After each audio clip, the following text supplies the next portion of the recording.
gonna keep my rambles to a little bit. But welcome to Flock Talk episode 18. 18 episodes of Flock Talk, talking your talk with the flock. I'm here with my lovely wife. It's just Alex. What's up, peoples? Hey, today, it's just gonna be us apparently, but it's all good. We chilling. We really good, man. Hopefully everybody's having a beautiful day. Hopefully everybody's having a great day. Hopefully, you know, your day gets better. If your day sucks, it don't matter. Let it build up. But let's get straight into it. Let's start it off. First things first. Do I need a stage mod or I'm good? If you feel like moderating, come up here. If you don't feel like moderating, I'm not gonna make you. It's your choice. Yeah, mods, y'all don't have to ask to come up here. Mods, y'all can jump up here whenever y'all want. It's up to you on how you feel. I'm not tripping. We probably gonna add some more mods sooner or later, but we gotta fill some stuff out. But hopefully everybody's good. First things first. Hey, take your time, eat your food, bro. First things first. Pop the Balloon, episode 46. And how are you doing, Monet? I forgot to ask. I'm doing pretty well. How about you? True. We here. Blessed and highly favored. Glad you're doing well. So, Pop the Balloon, episode 46, man. As you guys know, in our review of this episode, we called it the worst men's lineup. There is clearly one thing that people gotta understand. There is a worse men's lineup than this group. There is a way worse men's lineup, okay? But this lineup is probably the worst men's lineup that we've had in the past like 20 episodes, honestly. And it's weird. It's weird because, in my personal opinion of this episode, there's a lot of things that these gentlemen did in this episode that when the ladies did the exact same thing, y'all, well, not y'all, when I say y'all, I'm telling people in general, the main people that watch Pop the Balloon, the main consensus of people cooked these women for doing a lot of the stuff that these men did on this panel today.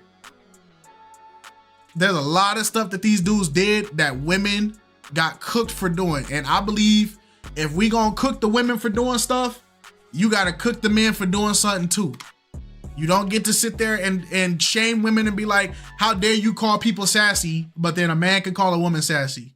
How dare you bring up the height thing, but then the man can bring up the height thing. How dare you bring up physical appearance, but then the women can bring up physical appearance. It's like, it's the double standard. And on this channel, we don't rock with the double standard. I grill plenty of chicks on this show. I think we got more episodes of us going at the chicks than we have with us going at the men. Because the men, for like the past couple videos, they did stupid stuff, but they weren't to a point where we're like, dang, the whole episode cooked for a cool minute. Yeah. So I feel like you gotta be fair up and down. So that's how I felt about the episode. My lovely wife, how did you feel about the episode? I think after the first gentleman got a match, the episode was just, it was cooked after that. It was cooked.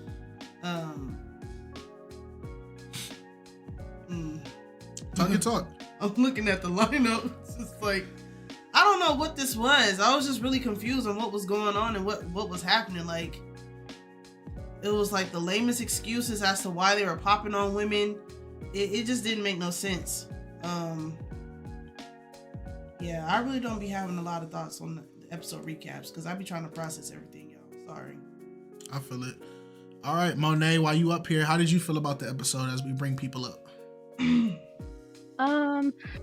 my honest opinion, with the exception of the first match, I don't think anybody from that lineup really wanted to find love. Like, as far as the men, I don't think they really wanted to find love. It was just like, if you don't like somebody or you're not attracted to them, you could just say that. You don't have to like give them 50 billion compliments to just, you know, mask the fact that you're rejecting them. Like, just reject them and call it a day. Respectfully. You can do it respectfully. You ain't gotta be rude about it. That's my take. Okay, that's valid. All right, so if you guys have an opinion about the last episode or this episode, I'm gonna start dragging y'all up. It's just me today, so I'm gonna bring everybody up and mute everybody because Alex can't do it for me.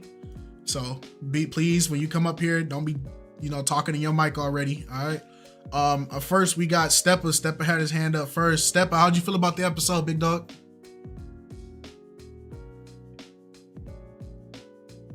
Still muted. To be honest, I ain't really feel anything about the episode. I mean, it's just, it is what it is. Cause like, you know,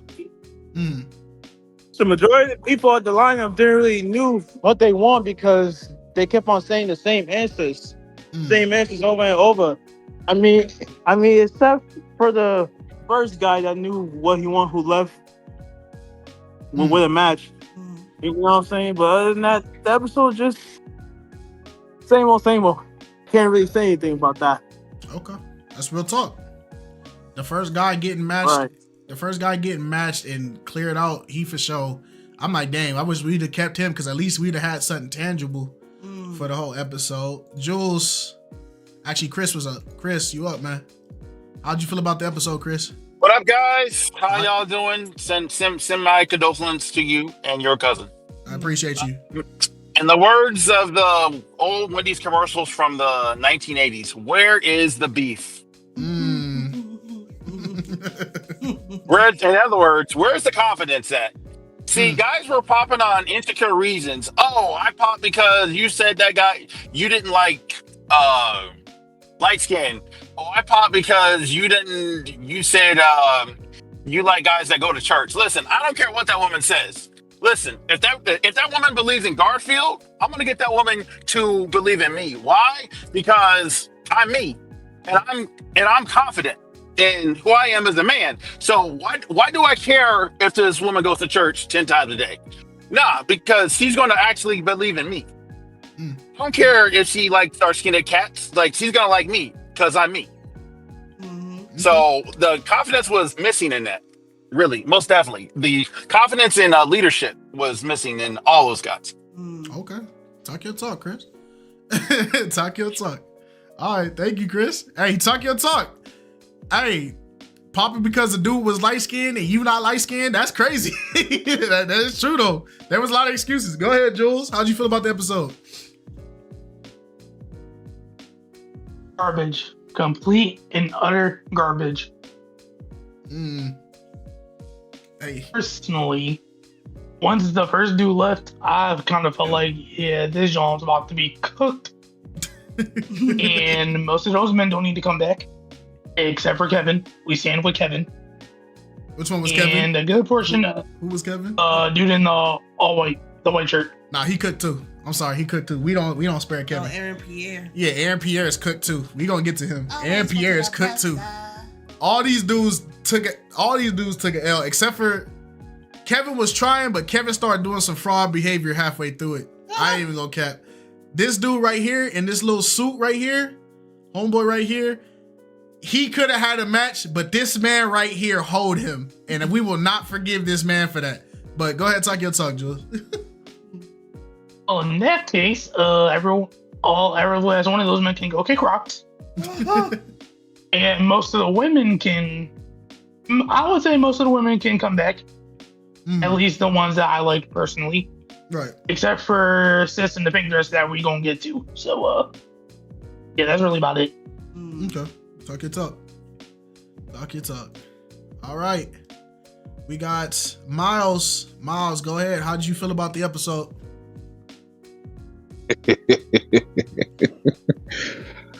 Yeah, it was pretty bad, man. I already posted some pictures on the chat. I posted the short bus that they arrived on when they got there. I truly believe that this was a product of bad education with our schools. You know, special ed is real.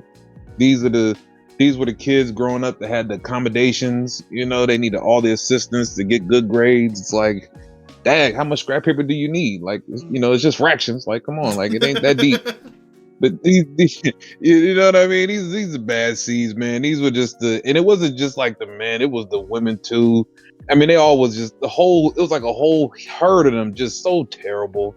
The looks was bad. You know, the last dude with the afro looked like a 70s martial arts black man, you know, like Jim Kelly or something like that, ready to kick something. Like he's bad. Former military fat boy, he's bad. You know, the one in the end, the short one with the suit that looked like Scottie Pippen, he been getting flamed all on the internet. He looked just like Scottie Pippen, and it's not a compliment either. Scottie Pippen is total ugly.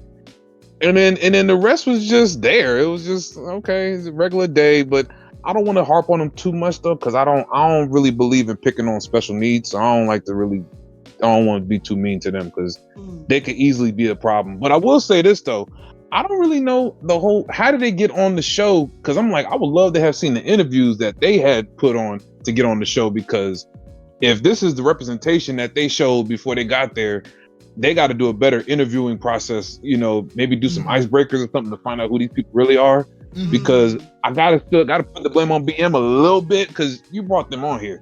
You know what I'm saying? And it's like, at some point we got to call that out too. You know what I mean? Like when you see Mozzie VS with 2.5 million followers, it's like, why he got to come on a show like this?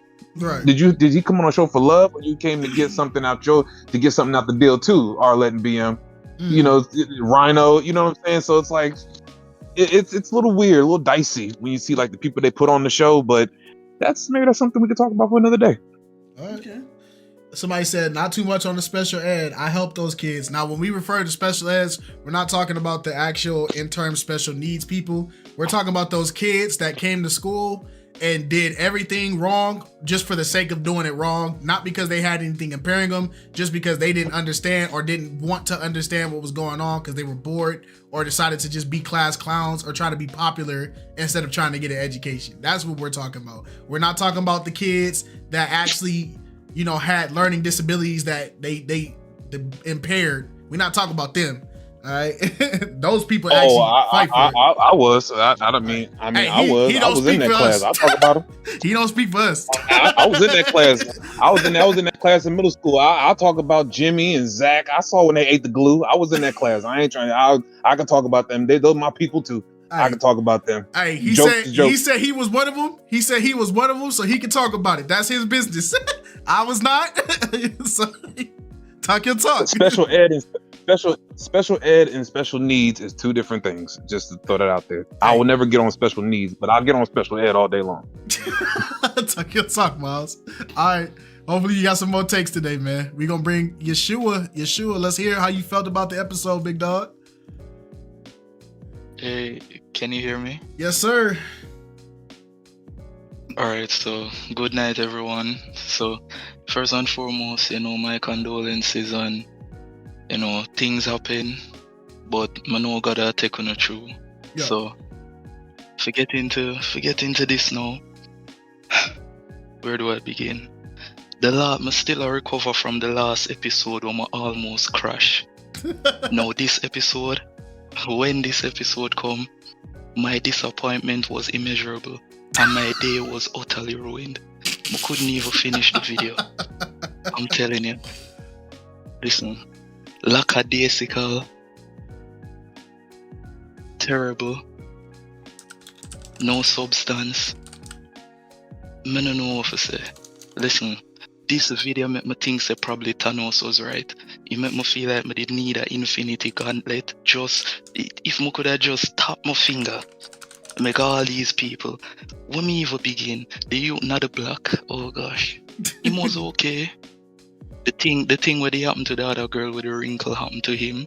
Or prove say, listen, I was right. It was based and he wasn't wrong.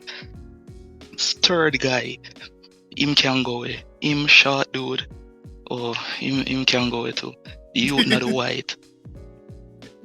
I didn't have hopes because I thought that because him culture different and from a different culture, it would be better. But him disappoint me.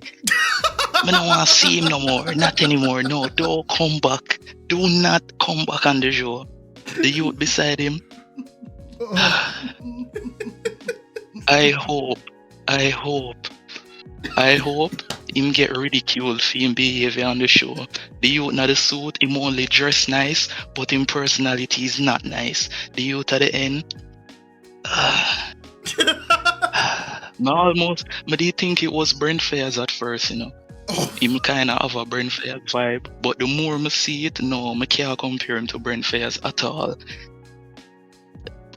The only person who I'm really glad for is the first youth. He was really there for love. Him never popping balloon, him never say no foolishness. I'm so happy he was there.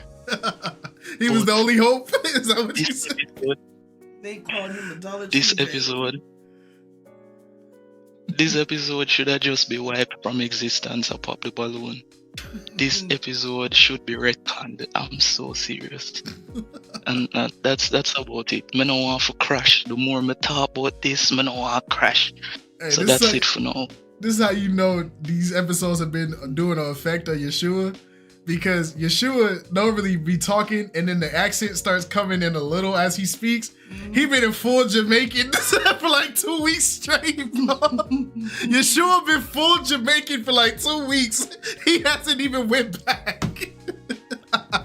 Talk your talk, Yeshua. I appreciate you, gang. They done broke my mans, bro. They broke my mans. Because normally when he talks, he's a little bit careful with how he pronounces his words. But now bro, he's to the point he don't even try to mix in Western English with it, bro. He said the voice of God. And it broke my dog, man. Hey, don't at me. Go ahead, talk your talk. How'd you feel about this episode? Yeah, broke my dog. It was good. I appreciate the floor, and I appreciate everything you guys are doing. It's been a while. Yes, sir. Episode, I just thought it was kind of trash. I'm not gonna lie, boring, forgettable. I felt like all the guys, or majority of the guys on there, really just came on there for like to be seen, but not crash out or be, get any backlash from the internet. They ain't do a good job of that. The dude from Germany, I kind of felt like he was kind of full of himself just because he got that, he grew up in Germany type status. The vet dude, I feel like he lacked confidence. He was just popping just because he didn't want to get rejected. And let's see, who else was there? Oh, the short dude in the middle with the braids. I felt like he lacked confidence too. The first dude, he was cool. The last dude, I just felt like he wanted to get seen. And for the rest of them, it's a toss-up. But it was a trash episode overall. Okay. All right. Shout out to Don't At Me, man. We got IMJ Cam. Let's do it. The Poetical Pisces popped in. Let's do it. IMJ, how'd you feel about the episode? What's poppin', y'all? Can y'all hear me? This is my first time doing this. Hey, we can hear you loud and clear, man. Awesome. I appreciate y'all having me. But yeah, this episode, man, I just feel like overall, it kind of like stepped us back a couple episodes. I almost feel like this episode was similar to, y'all remember when all the guys were getting popped on for like petty reasons, and then Arlette and BM brought them back to do like a catch up in a way. Episode 23. I feel like exactly, but I feel like now it was the opposite way, where the fellas are popping for like senseless reasons, and I just feel like 46 episodes in and we're still popping and not giving like actual reasons is kind of ridiculous. Why are we still saying it's just the attraction? And I think one thing that I've just learned from the show is people can be truthful, but they can speak truth without sounding rude. And I just feel like if people really kind of understood that a little bit better, the show would be better overall in terms of just quality and having good conversations. But yeah, I just feel like the fellas, they didn't really come correct. The only thing the only credit I would give them is honestly just their sense of style. I feel like everybody came on, put on, a good wardrobe or whatever. But other than that, the thought process was just kind of off. So those are my thoughts. Okay. Hey, shout out to you for this being your first Flock Talk. Hopefully it will not be your last. You sounded great up here, man. For sure, I appreciate it. Don't forget, if you have more things you want to talk about, feel free to raise your hand, man. Somebody better get Nate, bro. Don't touch Nate. Nate got immunity, man. That's it. This episode took away our civil rights. Talk your talk, Nate. Poetical, talk your talk. How you feel? BM gonna host one day. He'll be, look at you, to everybody that come up there and do something stupid, man. How you feel, Poetical? How'd you feel? Man. Okay. First of all, I'm listening to the man, Yeshua. That's the name. I'm listening to him talk, and it almost it'll make me want to start talking how I talk Creole. I mean, I'm Polynesian, so I can talk, and I can switch it up. I'm just normally used to talking American English, but listening to him just kind of crash out. They done broke my boy, man. it's kind of funny, but this episode, wow. I don't know what was going on here. I mean, the first dude in the suit, like after he, got mashed up, I felt like the episode was just gonna kind of like taper down. Like there was gonna be a falling off. And the German dude, for some reason, I don't know if y'all caught it, but to me he sounded like Dr. Dez. Like the way he talking, the way he was pronunciating himself, like it felt like I was listening to another Dr. Dez, just the way he was articulating himself. A lot of these dudes, I don't know. It was kind of all over the place. Like these dudes was wilding out.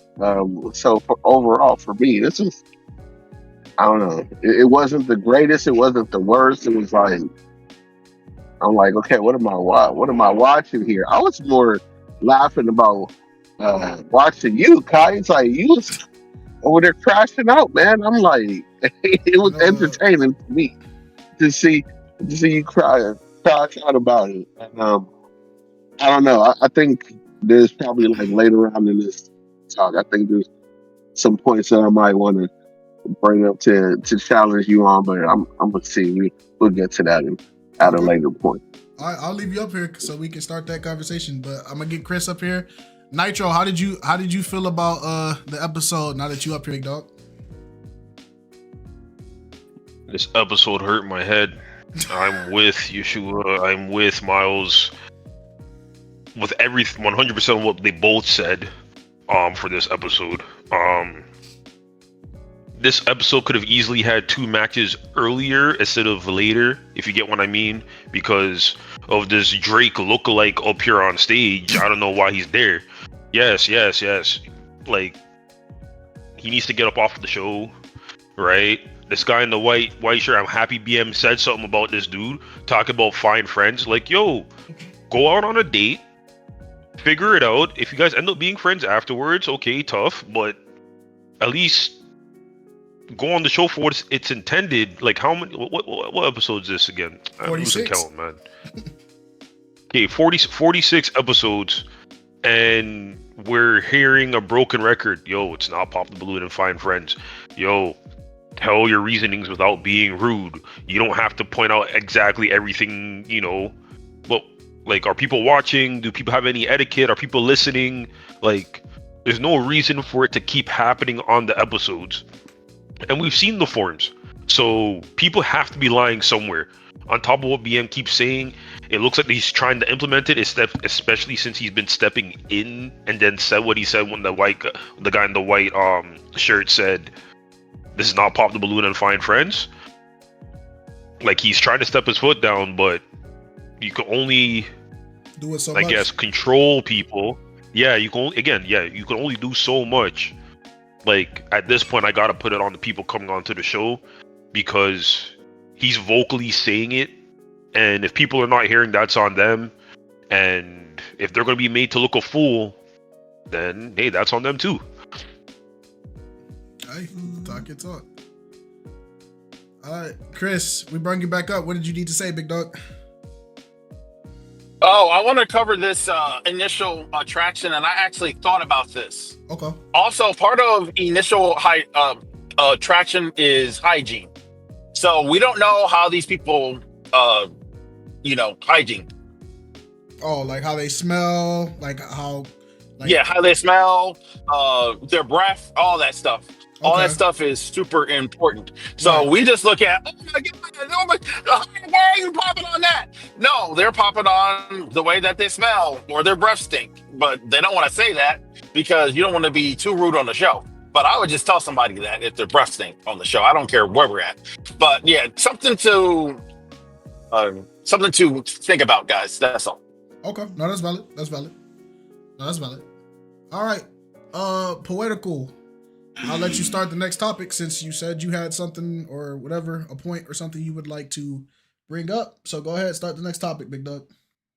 The thing that I wanted to bring up, because there's a couple moments in this episode, but the one thing I wanted to bring up with you is the dude. You mentioned something about the dude in the braids, and I, something about him uh, wanting like a natural woman. He said during the show, and then I guess he popped the balloon on one of the girls that was born like not natural. She didn't have all that makeup or whatever. It was, I believe, it was one of the darker complected It women. was the And It was the my military whole girl, I thing believe.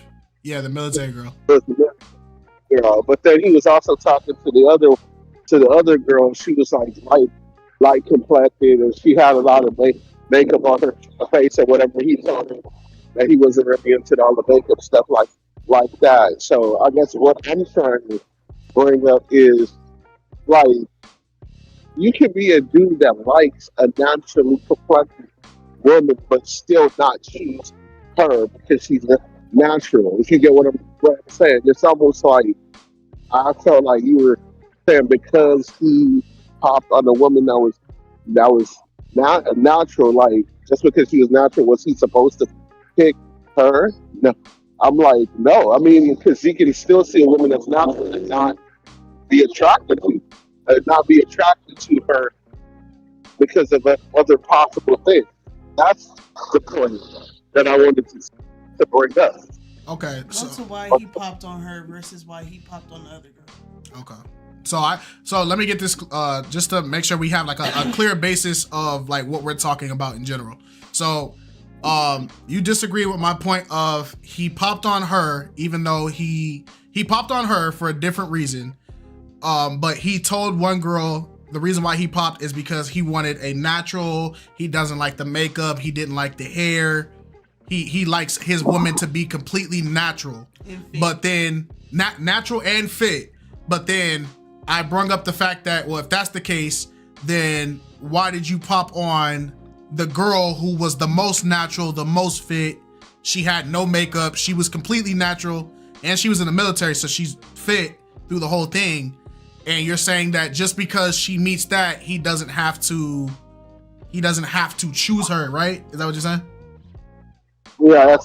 That's basically what I'm saying. It's because I mean, there's a lot of different natural women that are attractive, but just because she's natural doesn't mean that someone's just gonna pick her. There's other parts of other things that they're looking at besides that. So he popped the balloon on one chick because she had a lot of makeup because that's his thing. Okay, like he doesn't like a woman with that much makeup. There happened to be another one that didn't have as much makeup, looked more natural, but still, it's like, okay, am I only picking her because she's just natural like that, or is there more that I'm looking for? Is there conversation or whatever it is? I'm saying there's more to the equation than that, and I felt like I was like, okay, well, he's coming off kind of like a fraud he's because he popped the balloon on the natural chick, but being like, why did you pick that? That's your that's natural. You know what I'm saying? Okay. Natural fit. He popped on both women, but he was willing to listen to the other woman that had more makeup versus the one that did not have makeup. And even though natural is something that he prefers, or or whatever, you're already at the extreme point of your dating phase. You're on a pop the balloon dating show. So to reject someone that fits your preference by the standards that you just told the woman that has a crap ton of makeup on in your opinion, but to pop on the woman that met the baseline standards, but you didn't want to get to know that woman because of whatever other reason, whatever his excuse was, because I don't remember his excuse. Okay, so what we'll do is, because I have a reason why I consider it frauding, but you guys gotta also remember, our reaction is based off of my opinion of what I'm viewing, right? I do want to make sure I clarify that the standards in which I think people should date, or reasons why people should say is a good reason to date somebody, is not like a fact. It's just an opinion. But I do have a reason why in my mind I would consider it to be like, all right, this is cap right here, and it's we'll get into it, but let's look at why he rejected this girl, young lady right here. I don't mean to call her a girl. That's offensive. So that's all I type. Hey. Yeah. So okay, why'd you end up popping your balloon? I just pretty much pop. She's not really my type. Okay. You know, she's pretty. I love the locks. I love the smile. Just not usually what I go for. So that's all it was. I was just trying to hear you out more, and try to see beyond the aesthetics and beyond the physical attraction. But yeah, that's it. Okay. So we didn't get nothing from that. He just said she's beautiful. He's not the physical. She's just not his type. That's not the type he usually goes for. But then with the makeup lady, and then that's what you said. How's that working out for you? Yeah, that's what I said. How's that working out for you? Because I think ultimately coming on to pop the balloon, expecting to find specifically your type. Oh, the neighbor's here? Okay. Do you want me to go or do you want to go? Okay. Let's go to her segment right now.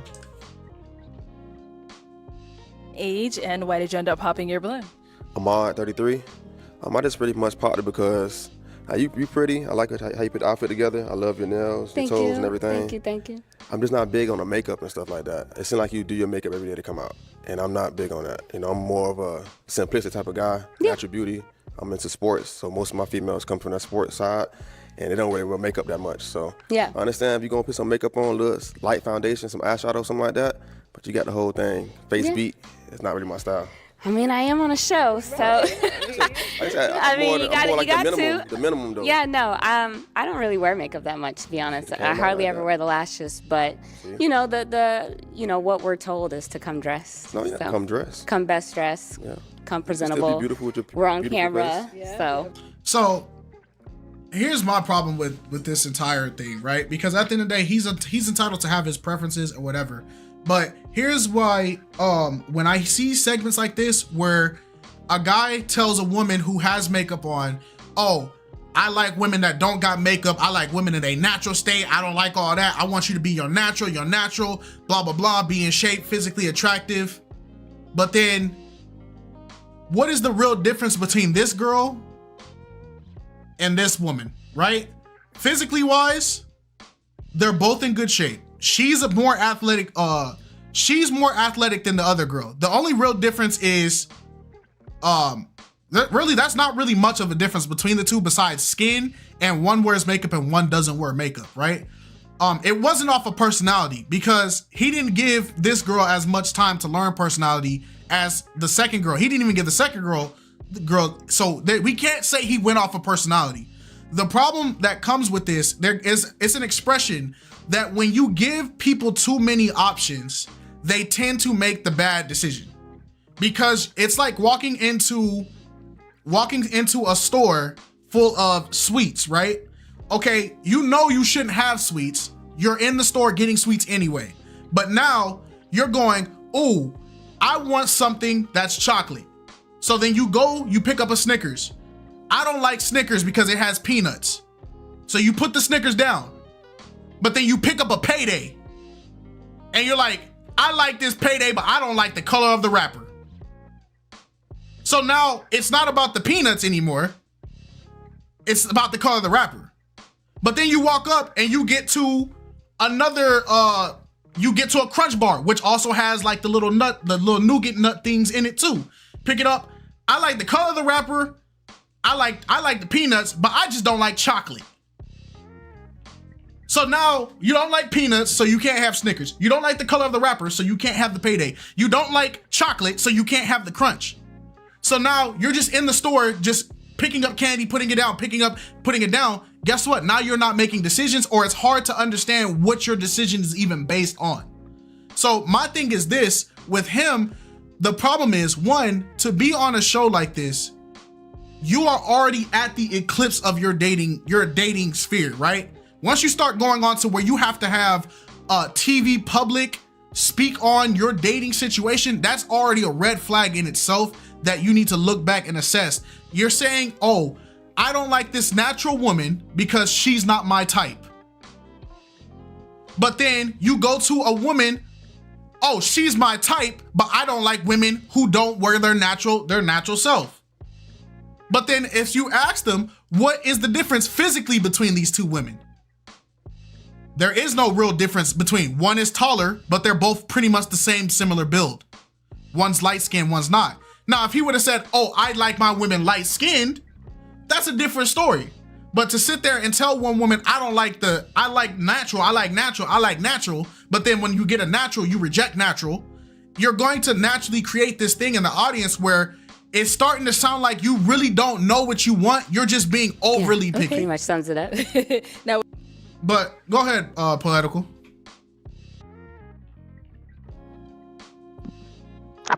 Okay, I mean, well, I get your stare. I get where you're coming from now. Yeah, because if sometimes when you do give people a lot of choice, then it just makes it hard to make the choice. So Right. I get that rationale completely. Like sometimes you just don't need that many options because now you're just confusing yourself. I mean, again, we're already at this point at somewhat of an extreme because you're on the show. So whatever you've been doing isn't working too well. So now possibly got a bunch of choices in front of you, and you still can't make the correct choice. So I mean, I get where you coming from with that. I can dig that. And it's not to box it in to the point of like, there's guys that say, I like sporty girls, right? But that doesn't mean every sporty girl is the type of girl he goes for. Because we know that there's those petite sporty girls, then there's the muscle mommy girls who are like 6'8", Jack look like freaking, they do action movies all day. Some people like those, some people like the other ones, some people like the thicker sporty build. I get it, but it gets to a point where you're on this show basically shuffling through women like a Rolodex. You get what I'm saying?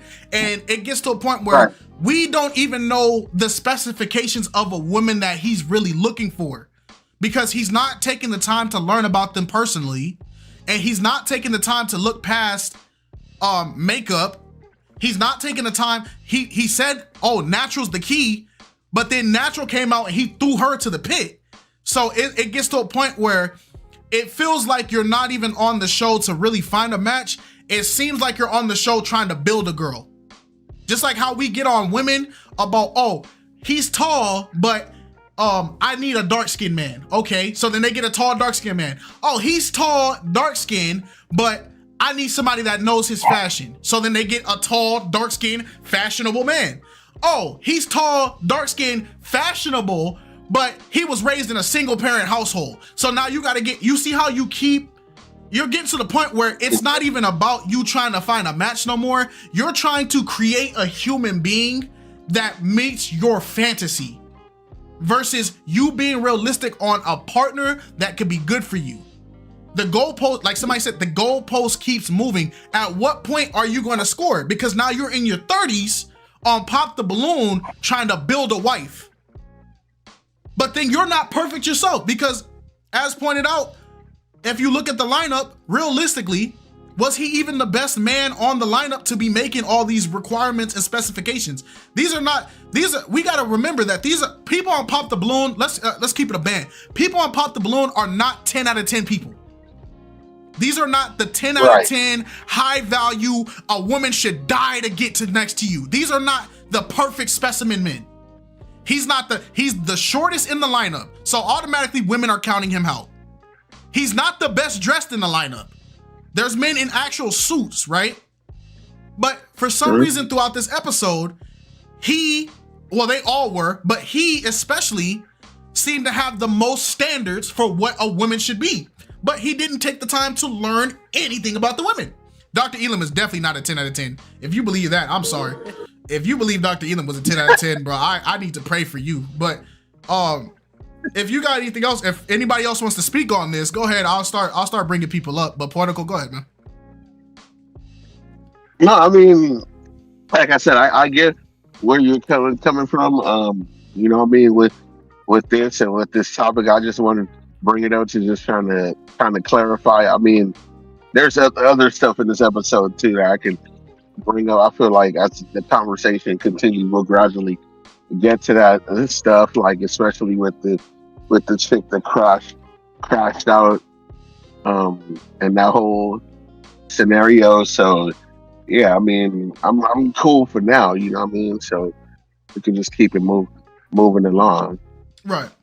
Valencia said, I've seen some 10 out of 10 women on this show. Okay.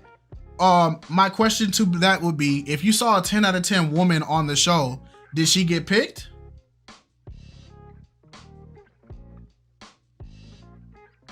That's just my question. Did the 10 out of 10 get picked? Yes. Okay. And then her match work out successfully? Did her and her match work out perfectly?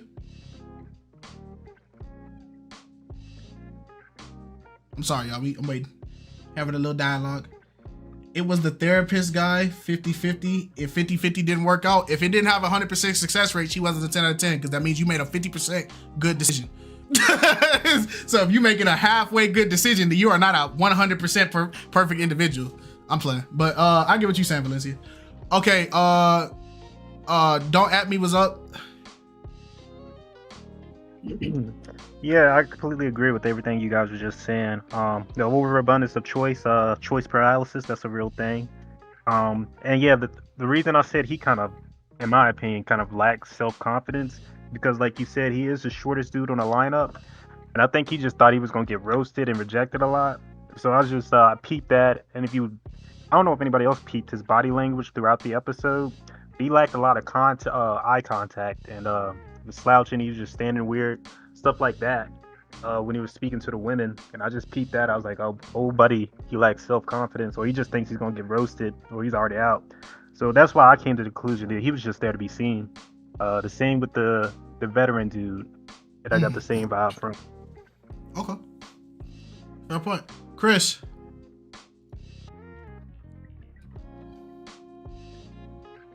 Yes, I want to say this guy is insecure, and what guys do when they get around a woman that they like, they actually auto reject themselves. Meaning, just because the woman that he liked, he saw some disqualifications because he didn't want to get rejected by her. See what I'm saying? Mm-hmm. So he might have been attracted to her, but he needed to qualify her because he didn't think that this particular woman was going to actually like him for whatever reason it was. So he had to come up with some type of excuse to auto reject her, because in his mind, I'm sure this woman's not going to like me, so I got to come up with some type of disqualification so this woman won't reject me, if that makes any sense. Okay. I get what you're saying. Okay. Yeah. I got you, Chris. Yeah, sure. Go ahead. Talk your talk.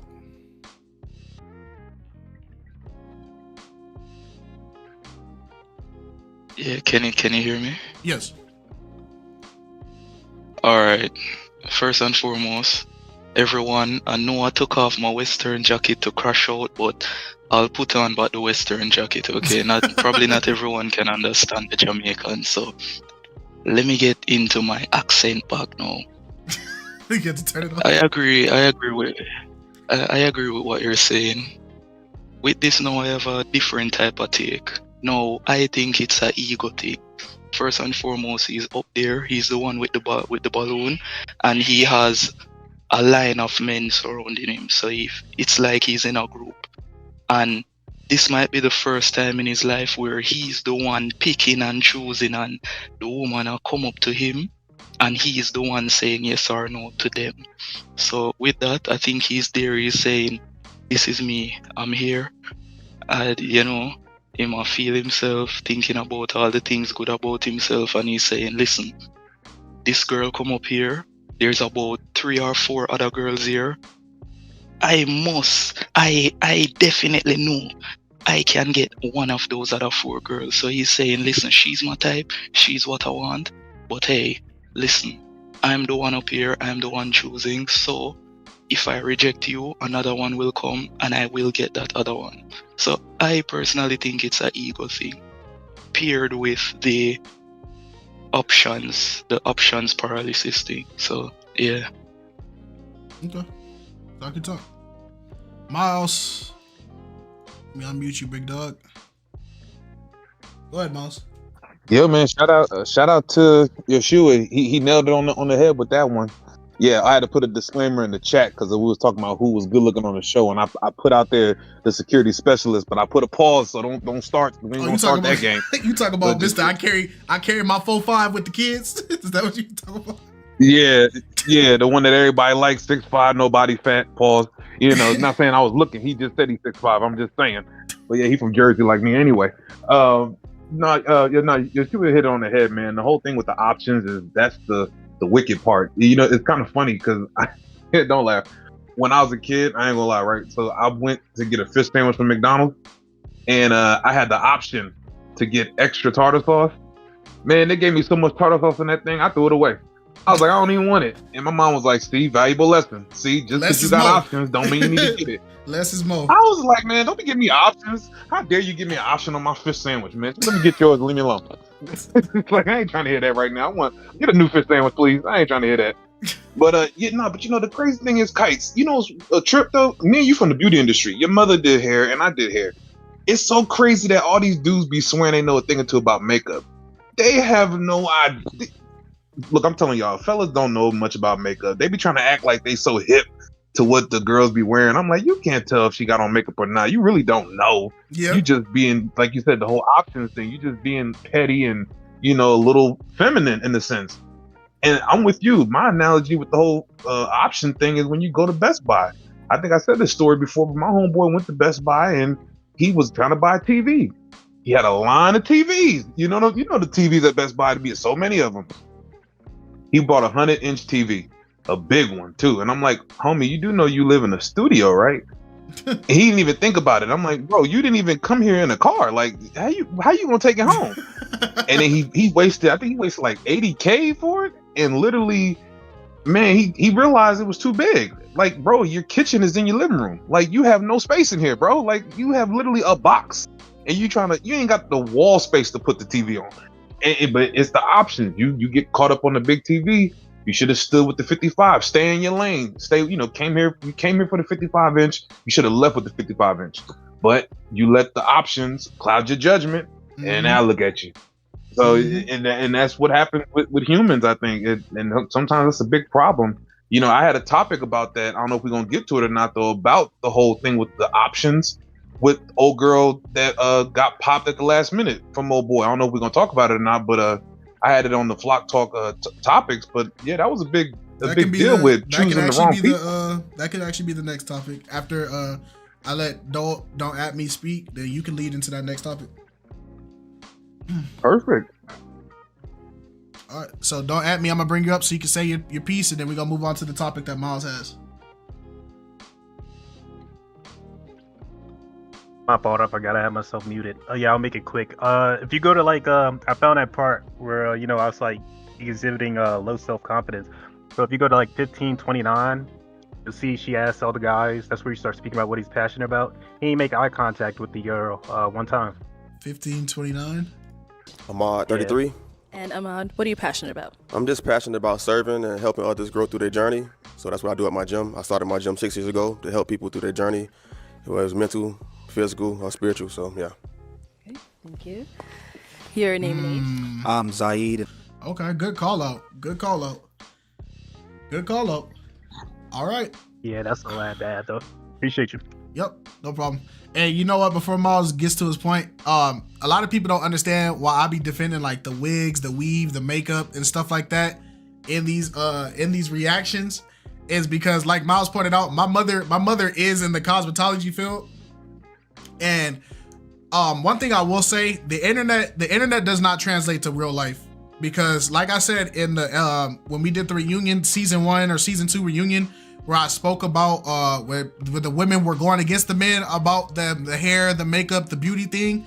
A lot of the women that my mom had as clients were not in there because they were willingly in there. There was a lot of women in there that were getting weaves that did not want to wear weaves. There was a lot of women in there that were getting makeup that did not want to wear makeup. You got to remember that LA, California, and New York are basically the fashion capitals. Now Atlanta's starting to move into it a little bit, but in the early 2000s, if New York was doing it, California was doing it, etc. My mom made so much money off of doing things for people's appearance, like their makeups, their hair, their nails, all that stuff. You would be surprised how much money cosmetologists were making back then off of it not being even the women walking in there asking for that, it being husbands. Like, people don't understand how crazy it gets. I watched a man literally cuss his wife out because she didn't want to weave. And he's like, I'm not finna have no bald-headed looking wife, blah, blah, blah. Cuss her out, put her on blast in front of everything. You gonna give her this weave right here. I want the part in here. She better get this like this, blah, blah, blah. Cuss this lady out. And then I saw him at church 2 weeks later. Put his wife on blast and everything. So that's why when I be seeing the internet and I be seeing the internet talk about some, like women, we never asked to that. We never asked y'all to do that. I be sitting here listening to y'all, but I be like, bro, this is cap. Because out here in Cali, bro, a lot of these chicks, a lot of the fashion that the women do out here is based off of what the men have asked these women to do. Now, the only thing I can't speak for is this heel demon. The heel demon out of control. I don't know who asking y'all for that.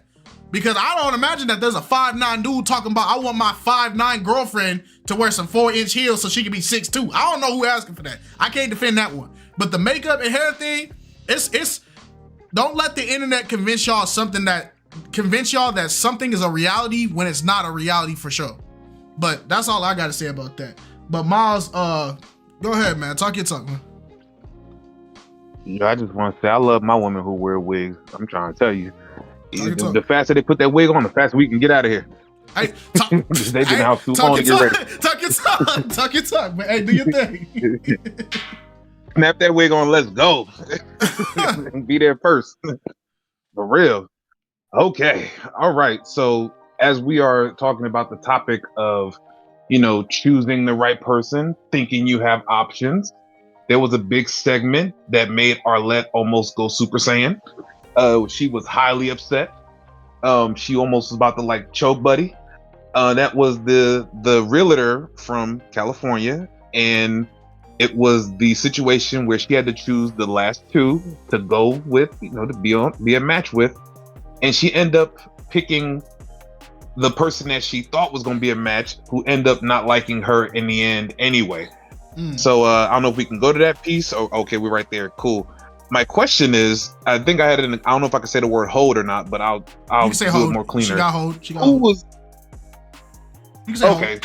So my question is, the question I have is, who hold the situation more? Was it him or was it her?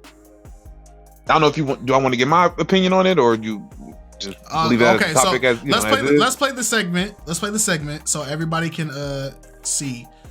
That way people can get the full context of her decision making and stuff like that. Because, okay, so to give people context, because we're not going to watch the full entire thing. This realtor, she got down to these two guys, right? I said it in my reaction that the guy on the left was the most compatible to her goals. Everything that she said she wanted to aspire to be a realtor, have her own firm, all that matched up with him because he was already a realtor. Everything lined up. These were the most compatible, right? Goal wise. But I said, if she doesn't choose him, she's going to choose him because he is taller and he's more attractive, even though he did not align with her goal wise at all. So this was the perfect guy for her career, everything else wise. This was the ideal, what every typical girl goes for type of guy. And so we'll let the segment play out. No more questions? No. Go ahead and pop. All right. And y'all give her a chance. Don't pop.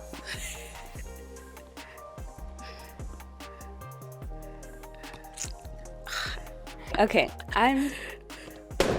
All right. Okay, so I saw it was really hard, but let me ask him first why he had his balloon. I think you're really beautiful. Thank you. You know how to dress. Beautiful smile. Love the hair. And yeah, we're in the same field, so we could build a business together. We could. Okay, so it was really, really hard, but what made you end up popping his? I think I was more attracted, just the attraction. But I did like, you know, that we were in the same field. I wanted to ask more questions, but they won't let me. So yeah. Okay. Yeah. No problem. So I'll have you scoot that way for me. Okay. Let's bring you on up here with us. So, any final question between the two of you before we determine if this is a match? I'm a pop. Sorry. Yeah. The hesitation kind of threw me off, and then the comment you made earlier about hair, it kind of stuck with me. Okay. So yeah, it was like, I kind of just felt like maybe hey, you ain't want me for real. So yeah. Arlette's like. So Arlette looked like she's about to throttle this man. Now, realistically, to answer your question, Miles, he hold more than she did. And here's why. We just got done having that conversation talking about if you give somebody too many options, they'll tend to make the bad option, right? Even though we all know the shorter guy was the one for her, right?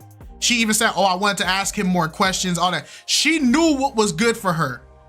But the eye candy is what she ended up falling for, right? But here's why she hold herself by not picking. It was one of those things. She saw the salad and then she saw the seafood boil, right? She know darn well she should have picked the salad. The salad was the right choice. But she started thinking about that buttery shrimp, the crab in the bag, that Cajun seasoning. And she said, I don't need it, but I want it. Knowing darn well that salad would have got her right. And now she don't get nothing because she opened the seafood boil bag and found out it wasn't even actual food in there. It was just the shells in there. There was no actual food in there. But here's why he hold more. One, his reasoning for popping was about the hair thing. His hair was not in the same state as the other guy's hair. You shouldn't be worried about why one guy gets rejected. If it doesn't, what applies for some may not apply for others. The fact that you made it to the end, for you to say, I didn't know if she was really interested in me or not, after she just picked you as the final guy, that makes no sense. And here's why he hold more. Because not only did he hold her out of getting the guy she wanted, because she wanted him, so you hold her, you took her out, hey, I'm the guy you want, you can't have me. But then, here's why he's the biggest hoer in this situation. You took her away from somebody who actually wanted her. You took her away from somebody who actually wanted her, knowing you didn't want her. So now she don't get a match and he got to sit here and fight for a match because you didn't want her, but you couldn't let him have her either. Because if this was your reason for popping the balloon and you felt this from the very beginning, why did you wait till you were the last guy to be like, oh, by the way, I feel like you don't like me? That don't make no type of sense. So you screwed two people over for what? And you screwed Arlette over because now she don't get to say it's a match. Now she got to look goofy standing there with a dude who just rejected a chick after she just picked him. But that's my take on it, Miles. That's a great take, man. I mean, everybody seemed like they messed up in this situation. I mean, I could see why people would say Buddy messed up. The only thing I would go against with the tall man is if he would have popped, let's say hypothetically, he said, hey, you know what? I'm gonna pop because I think, oh boy, y'all a good match. Everybody will be flaming them because we've done it in the past. Oh, why you worrying about what the next man do? We just worry about yourself. So that's the only thing I would say, that if he would have popped and gave him the grace, people would have gave, because we got on girls about that. Well, they just look like a good match over there, so I just popped. Oh, well, they look like a great couple over there, so I just popped. So if he did that, we would have got on him about that. So that's the only thing I would say about that. As far as, oh girl, I think she's 100% to blame on this. I mean, we see it all the time. A lot of single women out there with kids say, oh, my baby daddy was horrible. And then we go, did you choose better? Nope. You knew the guy you're supposed to choose, and you chose wrong. And then now you're dealing with a head case for the rest of your life, at least to like 18 years with that child. But I mean, this was I had to put the blame on her. I think she knew better because it took her a long time to pop. So it wasn't like it was a quick. If she really was that attracted to old boy, it would have been a quick pop. But the fact that she was thinking too hard, that let me know that you really wasn't sure, that you really you know better, but you let your demons picked someone totally different, and ultimately karma got you. I mean, this is why you see a lot of bad boys. You know, I mean, I had my time back in the day. I wasn't always nice and messing up these girls' heads, and that's what happened. So, I mean, I blame her. Choose better next time. She knew better. She's an adult.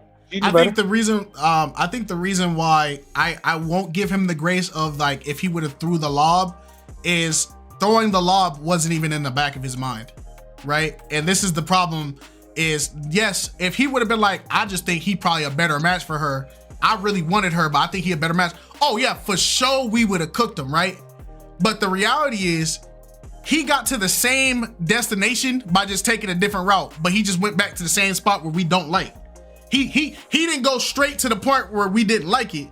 My boy took a U-turn. I mean, he took a alternate route, went over a ramp, and ended up in the same spot just to say the same thing. You get me? We didn't need the detour. That's what made it even worse, because the fact is his reasoning of why he popped tells us the story automatically.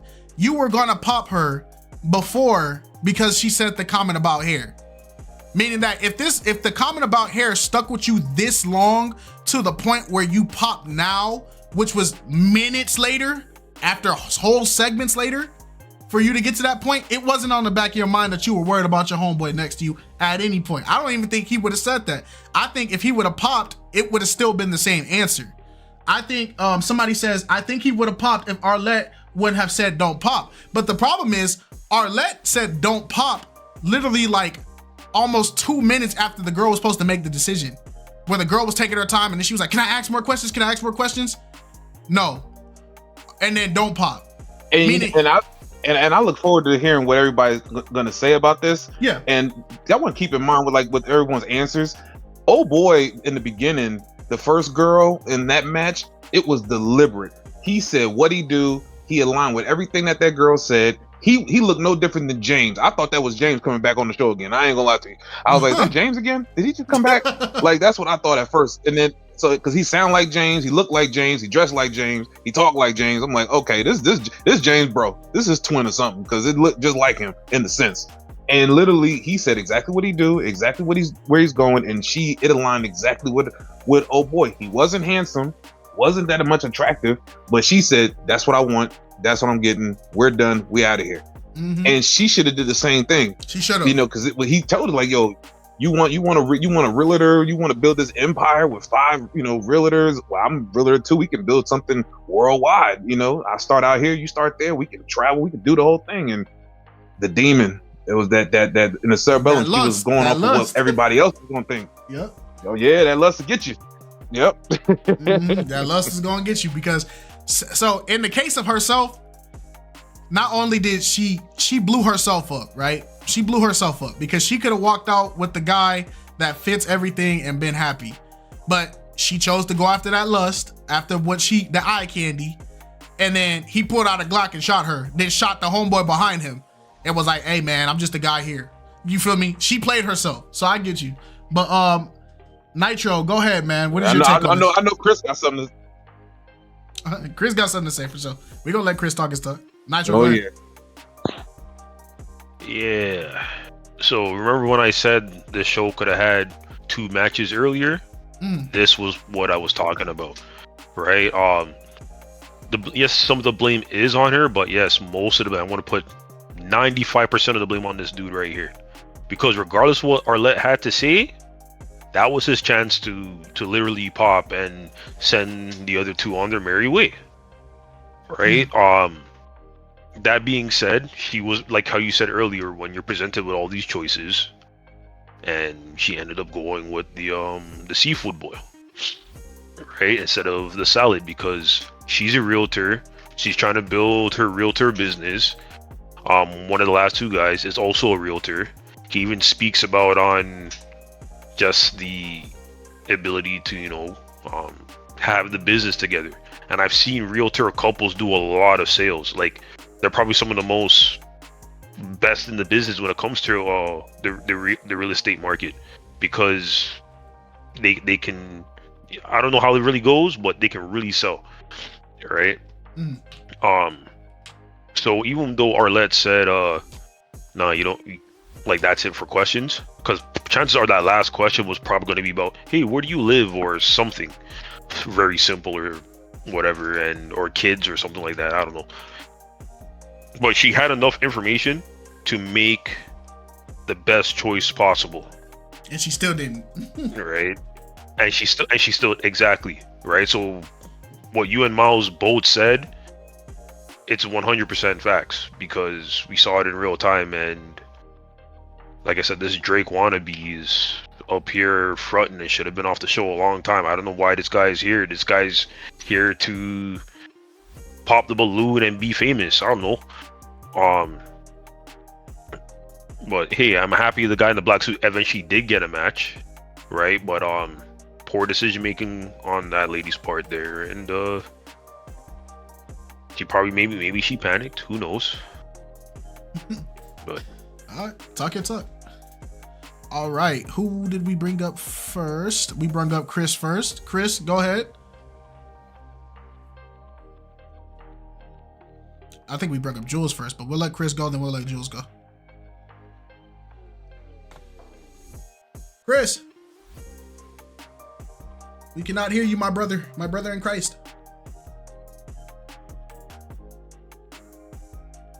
You probably got to rejoin. Leave and then come back, and I'll bring you back up. Jules, go ahead, man. Talk your talk. Everyone kind of took what I was gonna say anyway. I was just gonna ask if I could start on the next topic once we get to it. All right, that's fine. All right, I'll bring you back up when it's time. Oh, actually, I'll just leave you. I'll leave you up here. It's not a big deal. All right, Chris, try again, brother. Can you hear me? Yes, we can. Hello? Yes. Awesome. Oh, buddy. Guys, attraction is not logical. Okay, the guy was a realtor, right? Right, cool. She wanted a guy because he was going by her emotions. That's what women do. They go by their emotion. That's why they need us for leadership. See, you can't expect women to be logical like us, because they're not. I don't know what you guys, but anyways, that guy, once again, was insecure. And his insecurity killed him. And once again, he lacks leadership and self-love in himself. So for her, I don't think it was lust. Once again, women make decisions off of emotions. This is why I don't believe in compromising with women, because they make decisions off of emotions, not logic. And we saw that. So how many times have we saw women come up on here and say, "Oh, I want a God-fearing man," and they choose the exact opposite. Why? Because they base their decision off of emotions. That's it. Sorry, only woman here on the panel. Not too much slander. Not too much. I'm not slandering. I'm just being honest. Just being honest. Okay. Make sure your honesty is respectful. Just being honest. Make sure your honesty is respectful. Yes, ma'am. Just saying. Just saying my perspective on that. I could be honest too, but I would be rude. So let's be respectful, okay? No. All right. You won't be rude to me. I would take it on the chin, right? Chris, I'm never rude to you. I'm just saying. I know. When we make statements about gender, let's be respectful, okay? Let's get back to the topic. All right. My hands is up. I'm gonna let you talk. I'm just saying, let's be respectful. Chris. All I'm saying is just saying that in my perspective, women make decisions off of emotions. That is much better. That's all I'm saying for this episode. That's it. I appreciate it. Go ahead. Clean up. No, that's all I have to say about this. She just made an emotional decision because that's what women do. That's why they need our leadership. That's it. That's all I'm saying. Talk your talk, Chris. My hands is up, man.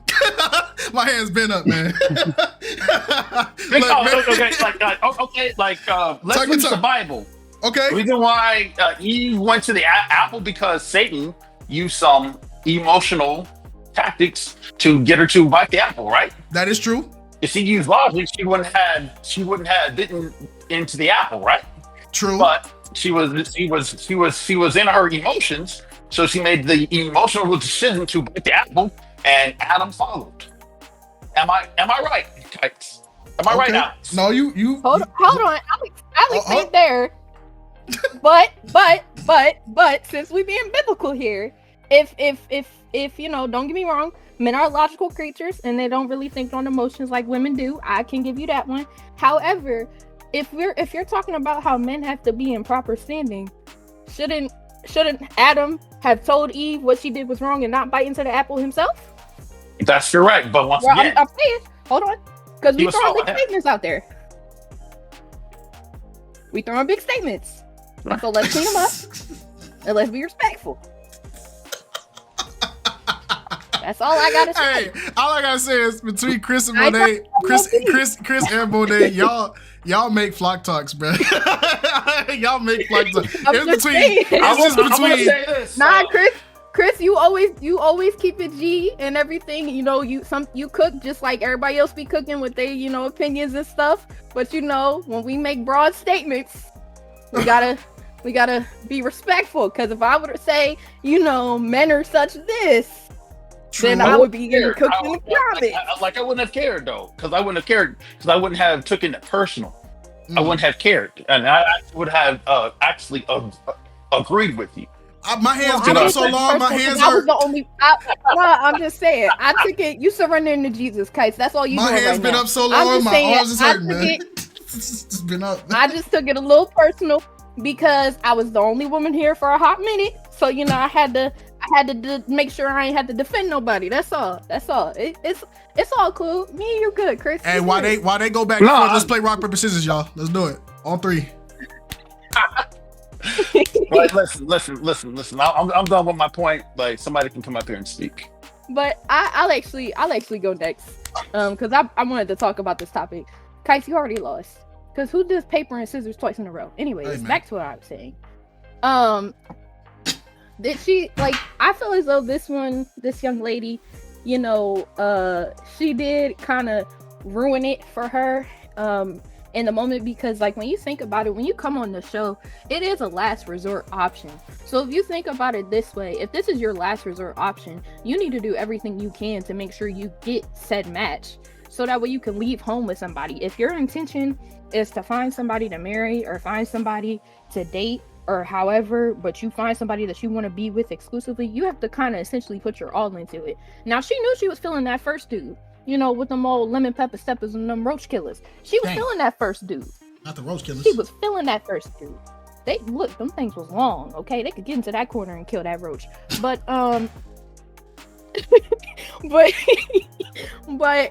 but like, she picked him. Yes, he is more desirable because he is a BBL drizzy and he is a little tall. So yes, he was more so desirable for her and to her womanly eyes. He was more appealing. I will give him that. However, if he really wasn't that interested in her and didn't like what she said, he had all opportunity to pop. Like, even though Arlette said don't pop, he still could have popped. He has the free will as a person and as a man who's not attracted to her or isn't feeling her to pop. He's in the lineup. He has the control to do so. He has a pick. He can do so.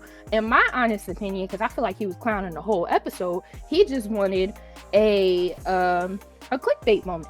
He just wanted to have his moment because it's kind of like what you said, like, if I can't have her, then nobody can have her. Essentially, I feel like he was being selfish and he was just doing way too much.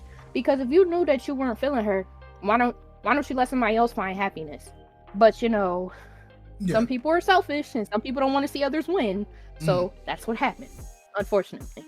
Okay, great take. Let's clear up. Just to clarify, Monet wasn't stopping Chris because Chris was insulting women or bashing women. Let's get that out the way. She stopped him because he made a generalization. It's generalization being when you categorize an entire group of people into a statement. That statement can apply to some, but it doesn't apply to all. For instance, if a woman says all men are dogs, then we would all be like, that's not true. It's just the men that you deal with. You get what I'm saying? If men said all women cheat, we can't say all women cheat because not every woman cheats. We could just say it's the women that you deal with. So that wasn't it. It wasn't that Chris was bad. Chris was not bashing women. Let's get that out of the way. He wasn't bashing women. He wasn't doing that. No, he was just, he generalized. That's why she called it out. He generalized. Yeah. Okay. Trust me, it's all good over here. I don't beef with nobody. Childish. Yeah. It's the generalization. We gotta be careful generalizing. That's all. That's all it really is. Jules said he's waiting for the next topic. Yeshua go, and then we'll have Don't At Me go. And then Poetical, I'm sorry, you can go after Don't At Me. Go ahead, Yeshua. Can you hear me? Hello? Yeah, we can hear you. We can hear you, brother. We can hear you. Okay. So listen, before I get started, I just have to say, as a valid member of the L Block, I live for the crashouts and I live for the ignorance. So Money, Chris, good job. Very entertaining. Let me just say messy. this, Money. You're messy. Don't let anybody power you down. What Chris feel like? What him think him do? Anyways, back to the topic now. Look, let's put our Sherlock Holmes quote on. I like to look at things at a different perspective. Okay. I just find it so diabolically wrong that anybody who's not physically attractive to these people on the Pop the Balloon, they have to make it up or they have to prove themselves to them that they're a viable match. If you listen to what she said, yes, I know that he's good for me, but I didn't get to ask any questions. But this guy, because he's what I look for, I don't have to ask any questions. He just get through on a clean slate. But the other man have to be jumping through hurdles, asking a lot of questions. Dastardly. Very, very unappealing. So the other man now, I don't even know where to begin. I believe that looking at a different perspective, him did like her, but when he mentioned the thing about the hair, him start for wonder if she really like him. And probably in his mind he's saying, my hair is something I don't want to give up. And as a matter of fact, I might want my hair to get longer. So if I go here with this girl now, I might have to change or my hair might become a problem. So then now I think what add on to it as well, him saw that the girl only want him for him looks. So him say, am I just a piece of meat to you? So yeah, tell me, say this man right here, so everything you need, everything you could ever want, he has it. But because I look good, I don't have to do none of that, and I have nothing in common with you, I'm just a piece of meat. And then he came up with just a silly excuse for say why him pop on her.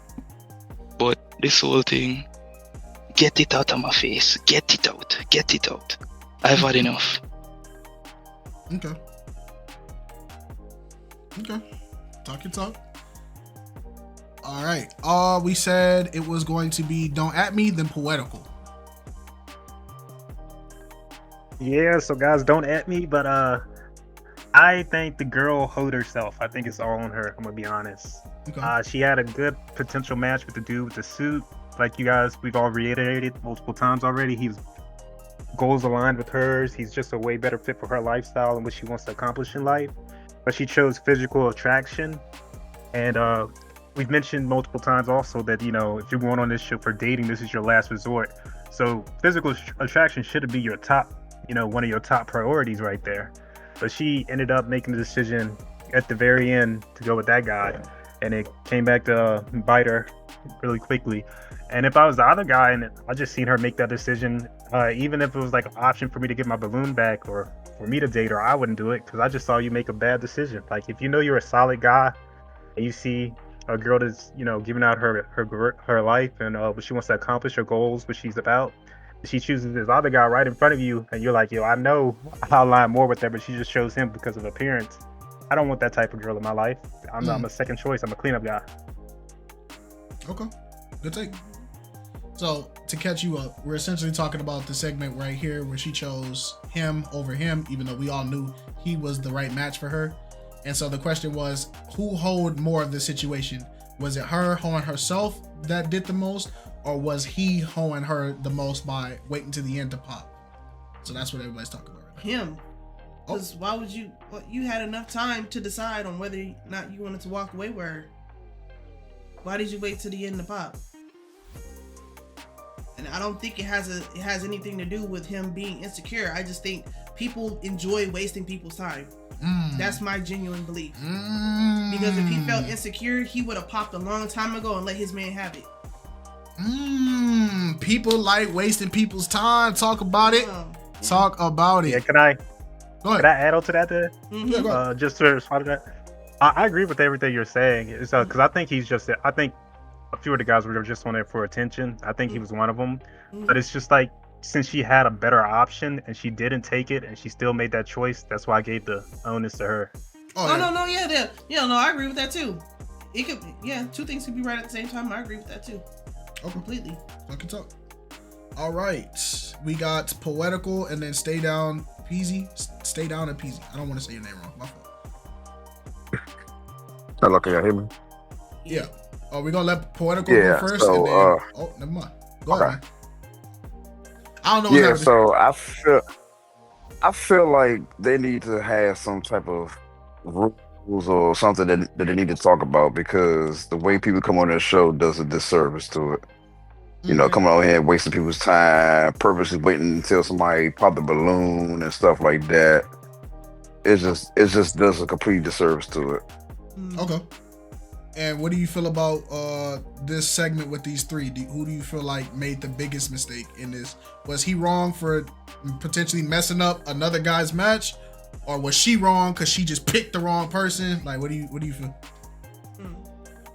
I feel like everybody wrong because, like, you know what I'm saying? Like, you wrong for not picking him, and then you kind of wrong for, I don't want to say it, but, like, you kind of wrong for cock blocking. Like, you know what I'm saying? Like in that kind of sense, you know what I'm saying? So, okay. That's how I feel about it. Okay, that's valid. Thank you. Well, hopefully you got more to say, man. All right. I hope I did not interrupt him talking. Is that Coach Rod? That's Coach King Rod, yes sir. But we're gonna let Poetical go first, and then we're gonna have King Rod. Poetical, talk your talk. All right. So this is my thing with this. She hold herself. Okay. Because at the end of the day, she had the choice.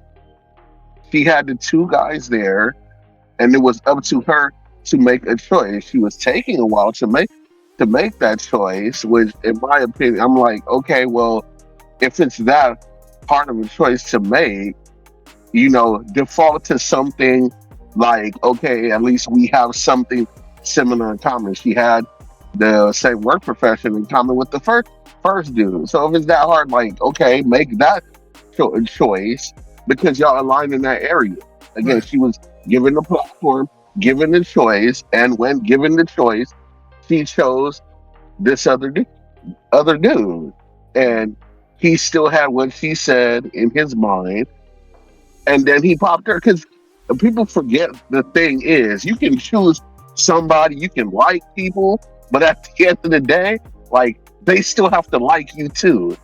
And I feel like this is kind of an example of that. Like, she made, instead of going with the more better choice, or at least that's what it seemed, because they seem to have more things aligned, she went with what I guess you could say whatever was aesthetically pleasing, and then found out that person didn't like her. So in essence, she hold herself. Now, this same dude that kind of hold her or whatever, I can't remember if it was before or after this segment, but he was the same dude that popped his balloon because of the whole lighter complected thing with the dude from Germany. So I was trying to remember if that happened. It was.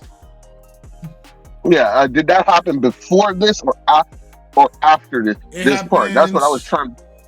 It happened with this woman, the woman in the red dress. So it is the same guy. He popped because she told the German guy that she likes her man a little bit darker. She doesn't like super light skinned men. And then he was like, well, I'm a light skin, so he popped, even though he's technically brown, but yeah, go ahead, talk.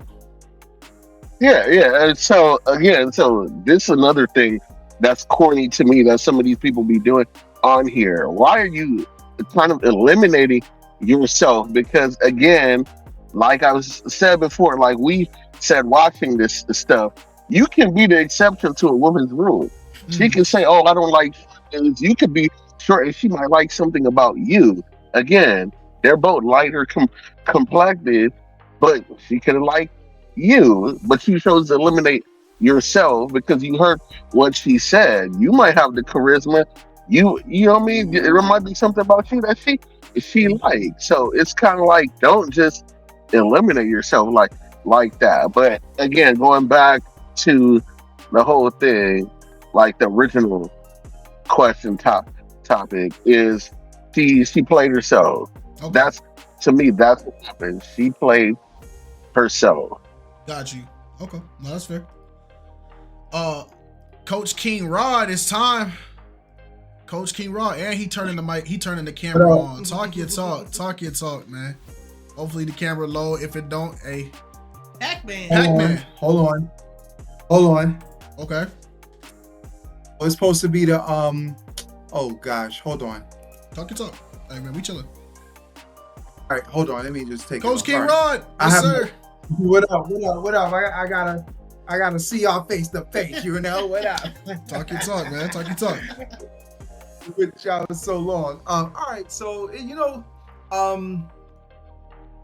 it's crazy that most of us was thinking the same thing when this thing happened, right? Because the first guy she was vibing with, they were close. I think she's in Texas and he's in like LA. Right. So they were not that far, but then they're both in the same career. They just seemed like they were vibing. And then when she chose him, I was like, God damn, like, you know.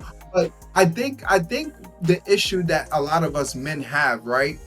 I think the issue that a lot of us men have sometimes is that we will admit that we are more physically attracted. Like, that's the first thing we see, right? We're more physical. Like, out of all the things that attract us to a woman, physically is going to be the first thing. Her physical is going to be the first thing we see. And then just like with the lady with the pink dress, you can talk yourself out of being physically attractive to a guy. Okay. Right? So yes, we will, we'll take you home and stuff, but we're not thinking about wifing you per se. But with women, and not all women, because y'all know how they go, not all women, but women try to make it, some women try to make it seem as though they don't go off of physical attraction first. Like, that's not a thing for them, right? Okay. They will say, that they're looking for all these attributes, right? And those things are more important. And when a lot of women do this, very few women actually live by it, in my opinion. But a lot of women will lead with those things. They'll even call a man shallow if he leads with physical attraction first. But then, like in this situation, they will go with the guy that they're physically attracted to first. And I think this situation, we've seen this on a lot of shows. We know about the 6 foot requirement, that if a guy is 6 foot tall or he meets those attractive requirements, that they will omit everything else just because they're attracted to the guy. Yeah. So this situation to me was a perfect example, right, of what some women say they go through. They go through situations where they are attracted to the guy, but the guy is not attracted to them necessarily. That's their dilemma. So they don't want to settle. But then also we see firsthand all the time, and this is a perfect example, how a lot of women sometimes, not all women, again, women sometimes may miss out on a man that they are more compatible with. He checks mostly all the boxes, right? But because that guy checks, because the physical attraction was higher on her requirements, then she chose the guy that ultimately wasn't didn't match with her. And what he did was corny, by the way. And I don't know if people are scared sometimes to just reject someone. I don't know if that's the case, but it seems like that's what it is. It seems like Arlette will say, right, hey, let's walk up here, right? They will go up there, and sometimes you can see it in their face. You can see like, I don't know. You can just have a feeling sometimes like, I think they're gonna pop. And sometimes, Alex, you'll say it. I be seeing you say, you be like, yo, he gonna pop, or she gonna pop, and then they wind up popping. I think sometimes they're just afraid of rejecting the person. But to me,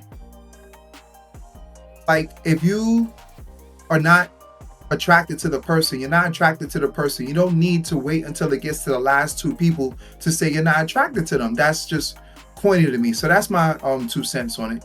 Hey, shout out to Coach King Ron, man. He done graced us with his presence. Y'all don't know he was here before we blew up to what we are now. So this is one of them beginning. Yup. Him and what is it, Tone the Virgo? Yeah. Yup. He been there, man. All that, man. Shout out to Coach King Ron, man. Yeah. Thank you. I'm always gonna support y'all. Flock Talk. I'm gonna make sure I get my trucker hat soon. What does it say? Fraud alert? Fraud watch. Fraud watch. Fraud watch, yeah. Yes, sir. The fraud watch. I'm making sure I cop it. I'm gonna make sure I send y'all a picture when I do. All right? Yes, sir. You guys for having me. Buy the merch, y'all. Buy the merch. Talk your talk. Yep. Appreciate Shameless plug. Shameless plug. Hey, all man. Right. Hopefully you got some more to say on the next topic, man. We're gonna bring you up. That way you can speak on the next topic. Chris, I'm gonna bring you up. Make it quick because Jules has the next topic, and we're gonna get to Jules' topic. So make it quick. I know Jules has been waiting. Well, now I just want to say, can you hear me? Yeah. Hello? Yeah. All right, cool. I just want to say once again, women are always running into good-looking guys. It's not simply the look; it's the overall appeal. It's your behaviors. It's your mannerisms. It's the way that you smell, your hygiene. All that plays an important part. So you could be 6 foot and look like crap and smell like crap, and women don't want to do with you. You could be 5'2" and look good, smell great, and women will be drawn to you. It's all about that, guys. That's it. Okay. Talk. Valencia said, no, we don't. Who always running into good-looking men outside? She said, no, we don't. Hey, man, it's always... Valencia's lying, that's all. Oh, Valencia lying. Talk your talk, Chris. Talk your talk, Chris. All right, Jules, let's go, man. Jules got the final topic of the night. Jules, make it a good one. Make it a good one. Let's do it. All right. Ron brought up a good point about how people walk up with our leg and then they have the reservation about popping and then they end up popping.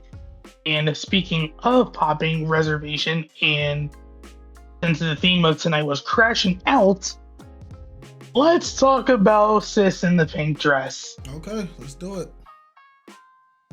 Do you need to see her introduction, or is there a certain part you want to talk about?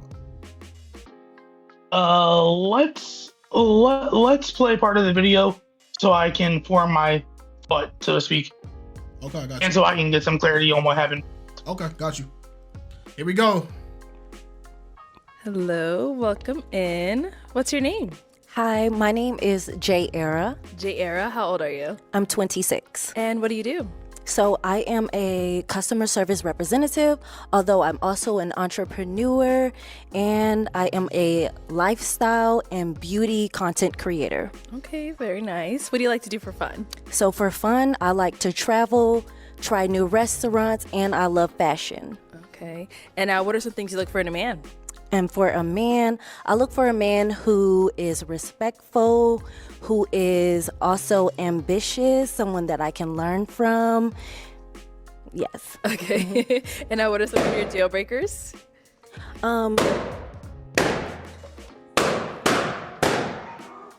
Okay, that's cool. They must be not ambitious. But anyways, what was the question? What are some of your deal breakers? Yeah, so my deal breakers, someone who's not respectful, someone who's not ambitious, someone who has kids, someone who don't have their own place, their own car, things of that sort. Yeah. Right. Okay, let's go on. All right. So that is how she got popped on by everybody. Well, except for one guy, but she ended up getting popped on one guy, and it was her last segment of why she got popped on, which is why everybody put the nail in the coffin of her. But go ahead, Jules, talk your talk. What is it what you wanted to speak about? Or did you want to see that last part as well? I got the last part. Okay. But I really wanted to turn my attention to what you said in y'all's reaction video. Okay. Because I went back and watched it before tonight.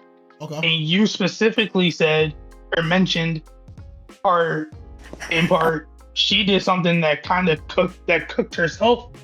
So I was wondering if you can bring that portion up and kind of explain why you said what you said. Okay. Give context to what you said.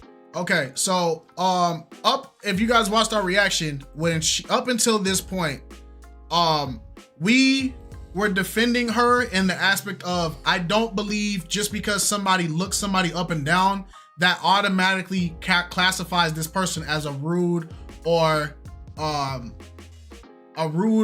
immature person or a disrespectful person. Because especially out here in Cali, looking somebody up and down, that doesn't instantly mean you need to fight somebody. People look people up and down all the time.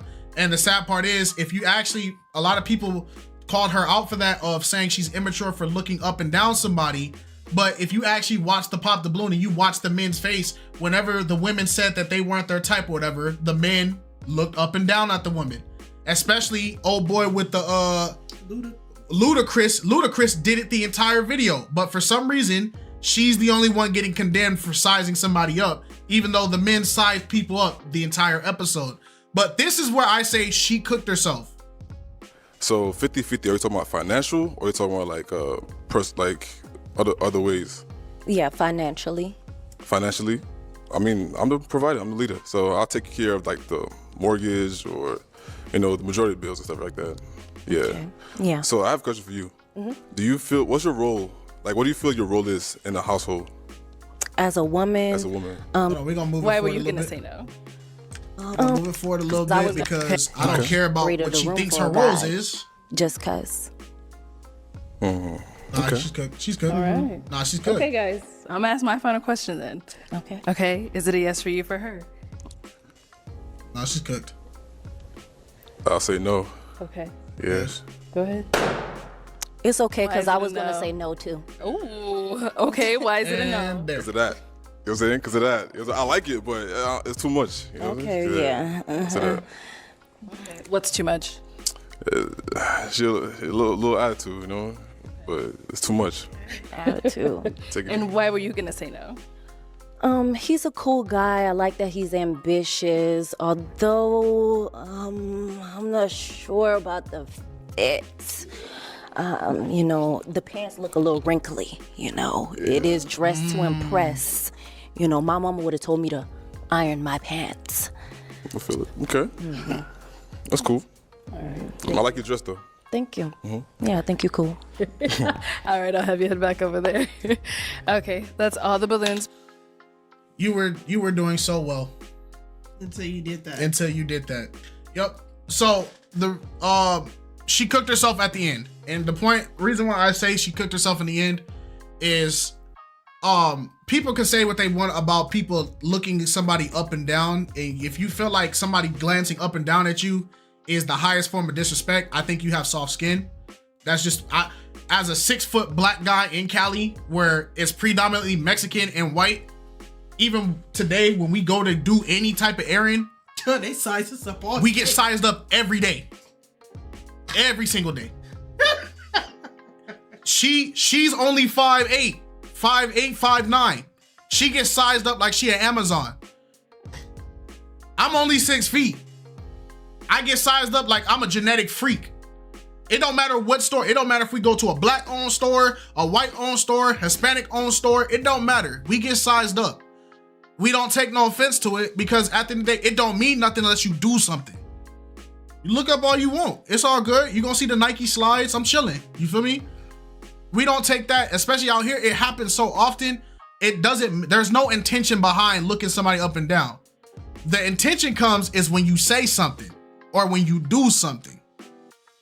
Look all you want. It's when you talk. That's how we decide if you disrespectful or not. Because at the end of the day, like I said, if you guys want to talk about looking up and down and say she's wrong for looking that man up and down, one, he popped on her while she was in the middle of talking. Is that not rude? Two, they all popped on her and then called her immature, called her sassy, said she got an attitude. And keep in mind, she hadn't even said much at this point. She didn't say nothing yet. Yeah. Now, she cooked herself because if she would have stayed with the, if you have your little marks, okay, that's cool. It is better to let people think you a fool and say nothing than to open your mouth and confirm their suspicions. So if you open your mouth and you prove to people you're a fool, you're a fool. But if people think you're a fool, but you never give them anything to confirm whether or not you're foolish or wise, you're the smartest person in the room. And because she did this little stunt at the end, people immediately was like, oh, the dudes was right. She proved their point. All she had to do was keep it 100, keep it simple, and walk off gracefully.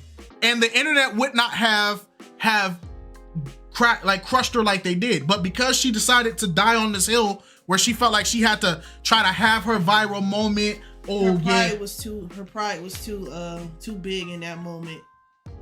It was too big. It was actually cringy to rewatch. Yeah. Because the looking up and down, that it is what it is. But her responses after that clearly shows something else. And then at the end, she just made it worse. Yeah. Look at somebody up and down, that don't get you beat up. It's what you say. And what she said, what got her cooked in our opinion. But go ahead, Jules. Ask what you, or whatever you needed to move on to. Well, as people often say, pride is always a person's downfall. Mm-hmm. And y'all pretty much kind of hit everything I wanted to hit as regards to questions.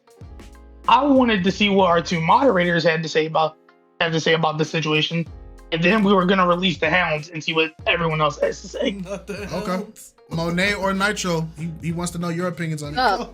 Up.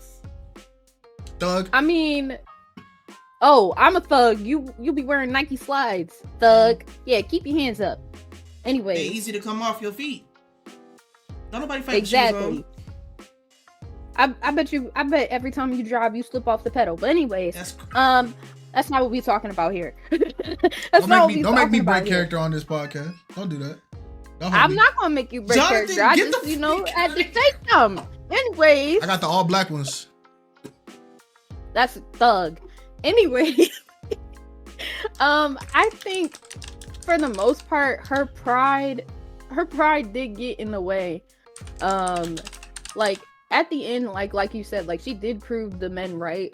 But before I even saw that last little snippet, my first instinct was that, yeah, she got pride, but if anything, I saw more self-assurance. And I say that because, those men popped on her just because she looked somebody up and down, and I'm like, okay, you're threatened by that when you guys will stare at a woman's badonkadonk or whatever. And I'm just like, that's kind of crazy a little bit. But I think, yes, her pride did get the best of her, but if anything, she has more confidence than a lot of the other women who do go up, when they come out, from the back area. I think she has a lot more confidence than the women who come up on the show, because she ruined it. But I think she has more self-confidence, and that's really, that's something that we hear about all the time. Cough, cough, Chris. We hear all the time that, men need to be self-confident and stuff, but when a woman does it, those men automatically called her sassy, said that she had an attitude, which I kind of find to be a problem. Yes, when it comes to being self-assured of yourself, yes, can you run into pride? Can you run into thinking too much of yourself? Yes, but the thing is with that is, over time, with your interactions with other people, you tend to find a balance, and not come off as overconfident or really prideful. But that's my take. Y'all can disagree with me if y'all want to. At the end of the day, it's my opinion and I own it. One of my hands is up. Go ahead, Nitro. So I'm with the lady here in the pink dress, because they all popped, and as you had noted where she came from, and she started with that attitude, right? Because if the whole line popped, why not crash out? Shoot. But then again, she only crashed out on you know, whoever had already popped, and when it got to the man with her balloon, she toned it back like how she originally came out, right? But then as soon as the guy started, I guess, nitpicking, that's when she stood on business and doubled down and said, yo, you know what? Yeah, go ahead, pop your balloon, because I would have popped it anyway. Right? She looks like she knows what she wants. Yes, there's a reason why she's single, which is probably because of that flair that she has, right? And people are probably taking it the wrong way. But she doesn't seem as bad as some in the past where they just crash out for no reason. She has a reason. She looks like she can be a little soft in the way that she carries herself, but she walks strong in who she is, right? So I'm gonna let her off with this one. Okay. All right. And respectfully, I need to throw this in. She's not as bad as Chi Chi or Ish. Respectfully, because those were listen. I see that. I'm just saying. Agreeable. Listen, they both were very, shimmying and all that, and very, overly confident and prideful, but they caused more problems. So I don't know why we throwing stones at her. Respectfully, they're not comparing her to Chi Chi or Ish. They're comparing her to Dorian. So now look at Dorian's characteristics and how she carried herself, and compare it to her. Even though I don't think she did as bad as what Dorian did. She did That's my opinion also. You see what I be talking about? How the Discord just do what they want? I saw that. Yeah, I wasn't even touching the screen. That's crazy. But I get you. All right, well, we're going to bring the Hounds of Justice in. Dang, everybody just raising their hand. All right, y'all all want a piece of this. All right, go ahead. Oh. Stepper, go ahead, man. Can I go first? Oh, Yeah. okay. Yeah, go ahead. So what's the topic? What? Sorry, I'm a Stepper. I just got here. I just got off work. How you want to go first and you just got here? Hey, don't scrutinize him for working. Okay, my fault, Stepper. You know what, bro? Shout out to the working. We're talking about the girl in the pink dress. How do you feel about her behavior on the show? Do you feel like she hold herself with her attitude, or do you feel like her attitude was justified based off of what was happening? I mean, honestly, I didn't feel like she did anything wrong. I feel like she was just being herself, and I guess most of the men on the lineup didn't really like how she talked, due to the fact that she wasn't really like talking a little aggressive, but I feel like she was just being herself. Mm-hmm.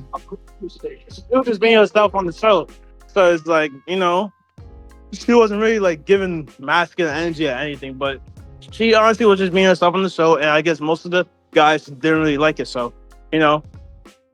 So yeah. Okay, that's a fair take. Fair take. All right, shout out Stepper. Jules said you can drag me down. I got you, Jules. Miles, since you're already right there, go ahead, Miles. What is your take, brother? We got the dogs out here, huh? The big dogs is in here. Yo, man, she, it's unfortunate. I could smell it a mile away on her, though. It's definitely the city girl vibe, but it's really unfortunate that our sisters, they get a bad rap because they do facial expressions, and every woman does facial expressions, but for some reason, when the black girls do it, we always tend to be like, oh, they're gonna be attitude, because a lot of times it is, and unfortunately she got the bad rap of it, and it sucks. It does suck, because a lot of the black women are not like that, but there are a few who do that, and it's unfortunate that when you see the black woman, you gotta remember, what did we see when we saw the whole Jada Pinkett thing at the Oscars and gave a side eye to Will Smith and then he turned crazy? You see what I'm saying? So it's like that whole side eye in the black community. I think someone put the poetic justice in the comments with Janet Jackson doing the side eye in the movie, and that means that she was pissed. And I was trying to give her as much grace as humanly possible, but then she was just proving it wrong every time. She didn't get as bad of a pop as Uche. Did Uche have a problem crashing out? No, she did not. So, because she had emotional intelligence and she just went through it and was like, okay, I'll just go through it. It's okay. but she lost it, and I think you guys touched on it. That pride be hitting with people, and you know, and then when she was trying to find a match, she was still being ignorant. You know, shaking her pom poms. I do a massage, and I like to cook for my man, and I like to, you know, I like to give him a bubble bath. That's what I do. That's important. I mean, look, it's a bubble bath. It ain't that difficult. Okay, all you do is turn on the water and you turn off the water. That's it. It ain't that serious. You know, but she just kept ruining herself and just making the case that, and I gotta agree with Chris. Oh gosh, I hate to say this, but yeah, he, you know, she might have had some drinks before the show. You know what I'm saying? And that could have played a factor too. You know, that's the only time you're gonna hear me agree with Crystal. I ain't gonna do that too much. But yeah, that's it though. Chris's stocks are through the roof lately. They just been up so high. God. Chris, you might be Bitcoin, man. Please let that stock market crash. Just let that crash. You can't. You gave him that power. Crash out, let that you gave him the power. You gave it to him. You gave it to him. You threw it in his hand. Now he finna well, y'all don't invest in that stock. It ain't gonna work. I'm telling you, you're gonna just use your money and buy soda. Matter of fact, I'm unmuting him next just because you said something. Chris, you're next because your stocks are through the roof. Hello. Oh, appreciate that. Thank you. Much love to my friend right there. Much love to him. Thank you, brother. But yeah, she had a lot of masculine energy.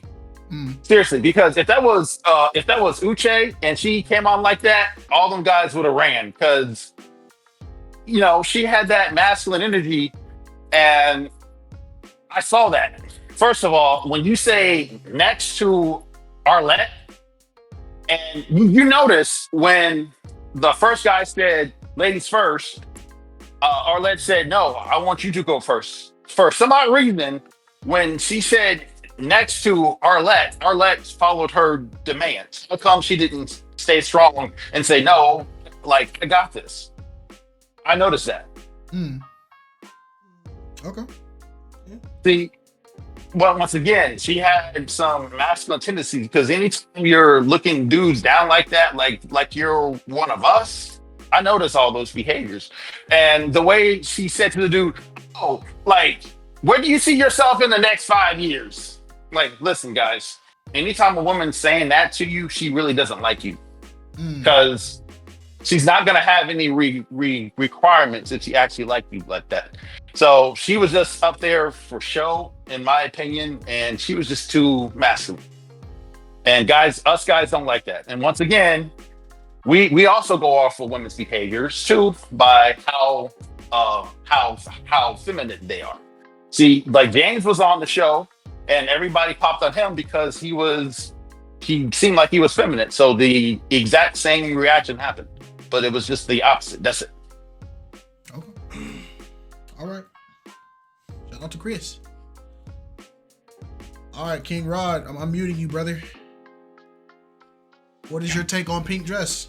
All right. I ain't gonna cut on the camera because I'm gonna disagree with y'all. But I disagree. I know you said as long as it's respectful, as always, it will be respectful. But so when she came out, she, to me, I think all the women were beautiful, but her, one in the jeans and the brown dress one, I thought like those like were the top three. But when she came out, I was like, oh, okay, cool. She looks good. She's dressed nice and stuff. She was speaking well and everything like that. And I was caught off guard at first when they all popped on her. So I heard the one pop. I'm like, all right, cool. And then it seems like somebody mentioned that there was like I think there was a cut or something, because all of a sudden she was speaking again, and all of a sudden you heard all the pops happen. So it might have been happening, I don't know. But the when she rolled her eyes, I'm from New York, so I know you say you're from Cali and people size you up and people look at you and stuff. I don't overreact when people look at me. You know, I'm just I keep my eyes on them because I don't know why they grilling me or whatever like that. But when in New York, if somebody's looking at you, we want to figure out what's going on, why you looking at us. So we take it in another way, even though I live in Florida now. But that's just how we approach this situation. But I do agree that you can't overreact because, yeah, Ludacris, he definitely was giving all these facial gestures and stuff. But to land my plane right quick, y'all mostly said everything as far as what I was going to say. The next part, when she was doing next and the guys weren't really being disrespectful or anything like that. You know, when they was talking to her, they was talking to her calm. Like you said earlier, I think her ego was hit. I didn't necessarily like her attitude, but I don't think that she's like high level like Dorian and even Aaron the plumber and any of the other crash outs that happened. But I think she did it like a light crash out, and it was like you said, she lost it. She lost the internet per se when she went to the front and then basically finished her crash out. And I think what she did was she basically said, all right, they popped their balloons on me, I'm just going to do what I gotta do.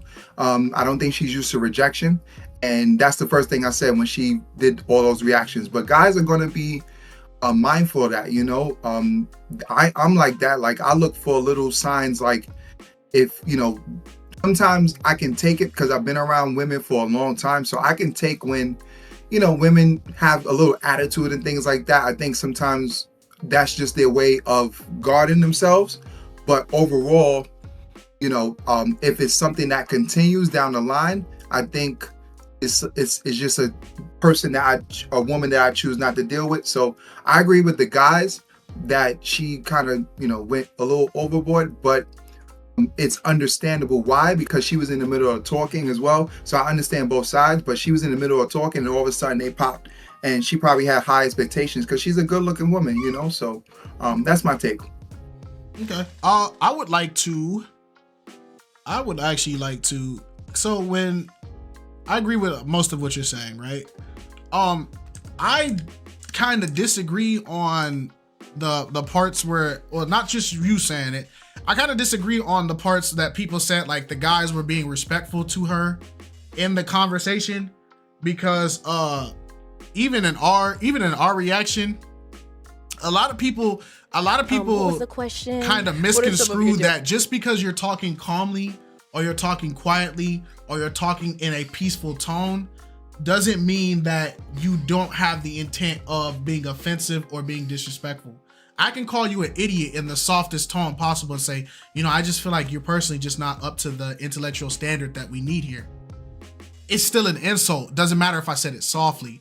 So I feel like people are like, when the thing I said, because somebody in the comments said like, oh, we're letting the pink girl's attitude be the main reason, even though we're calling the men out, but we're acting like Pink Girl's attitude wasn't horrible. Which is, yes, it was horrible how she reacted at the end, but that doesn't mean I ignore, just because somebody does bad at the end, that doesn't mean I ignore all the stuff that was happening to them throughout the process. You get what I'm saying? So I'm gonna go back and play some of the things that the men said to her, because a lot of people misconstrue that just because they're talking in a nice tone, they're not being rude, or they're not being mean, or they're not being offensive. So we're gonna play those back real quick for y'all. Deal breakers. And you're very beautiful, but might be a little sassy, you know. I like the reaction. I can see, like, I don't know. Okay. Now, people pointed out, sassy, there is no positive definition of sassy. There is no positive definition for sassy. Sassy it's used to call somebody, it's like you're ghetto, you're difficult, you're rude, you're arrogant. That's what they call Dorian. They call her loud, they call her ghetto, they call her rude, they call her masculine, they called her a city girl. Right. And my thing is this, this is the same people that watch this show, that if a woman called a man sassy at any point in the show, regardless of how he's acting, we would have picket signs and torches ready to go to war. But because she gave a side eye and he called her sassy, we don't gotta say nothing about it. Right? That's, if sassy's an insult to men, sassy should be an insult to women too, because the intention's still the same. You're calling her rude, arrogant, prideful, difficult. You're calling her all that, right? So he said a little sad. We'll move on to this. I'm Sean, I'm 29.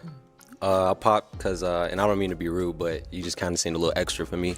And I don't mean to be rude, but you seem a lot of extra. Now, what is the one thing that we know for a fact? If anybody starts their sentence off saying, Hey, this is not to hurt your feelings. But it's still gonna hurt your feelings. It's going to hurt your feelings.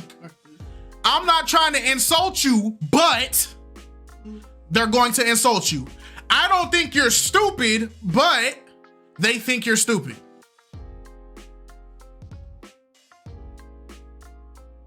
Right?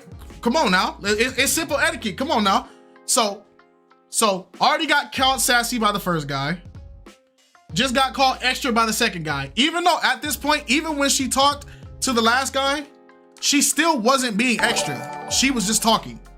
Sassy, you know, like the reaction. I can see like watch. Okay. Hey, shout out grown man talking.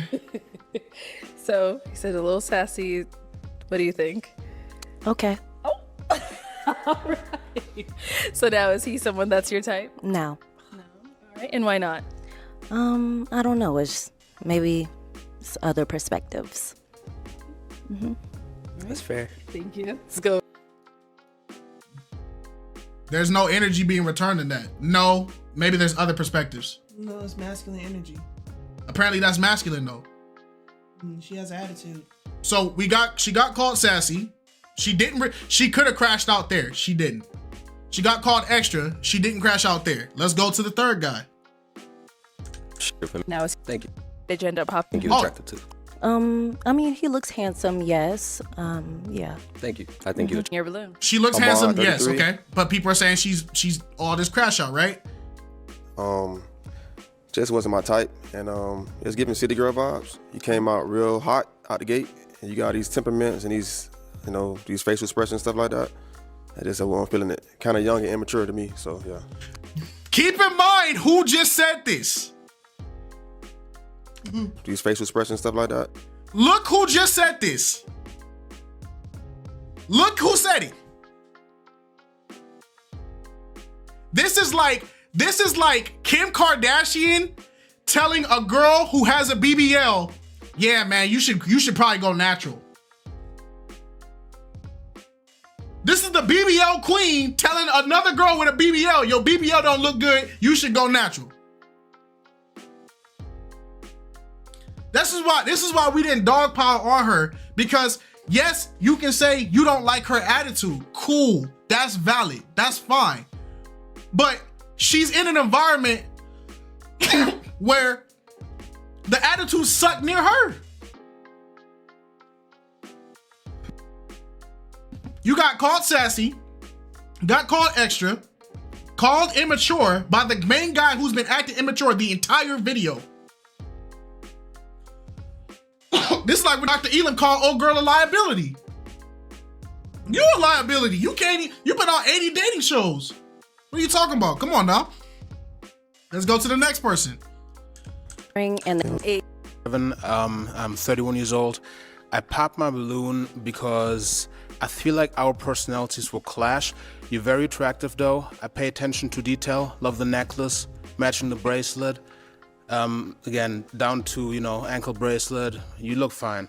It's cool that you're into fashion, but I don't think our personalities will get along. So I figured I'd save you some time. That's all. Okay, I agree. Okay, and why do you agree? Okay. She said, I don't think our personalities would get along. She just said, I agree. Okay. Germany probably had the most tame response, right? But here's the problem with this one. She didn't even get to talk enough for you to see real personality. The thing is, people's attitudes in adversity are not always their attitudes on a regular basis. Just because somebody's a hothead in situations does not mean that they go every day as a hothead. People watch the videos going, Kite gonna crash out, Kite gonna crash out. I'm not a crash out in real life. But if that's the case, then I should only crash out. You get what I'm saying? Let's go to the next segment. End up popping your balloon. I'm Zaid and I'm 30. You're a gorgeous woman, sweetheart. I just think it's a humility thing. Kind of seem a little uptight when you get rejected, you know what I'm saying? But now we're talking about humility and being uptight when you get rejected. This sentence did not go to any of those dudes in that line. I actually had a crash out rant for when he said this, but I just left it out because I'm like, it was too long. I had a whole rant for this. It was too long. because I went in on this dude for saying this, because the thing I hate the most is the people who always try to tell somebody about how to act humble and be in humility, be the people that are on the side that is doing whatever is causing this person to crash out.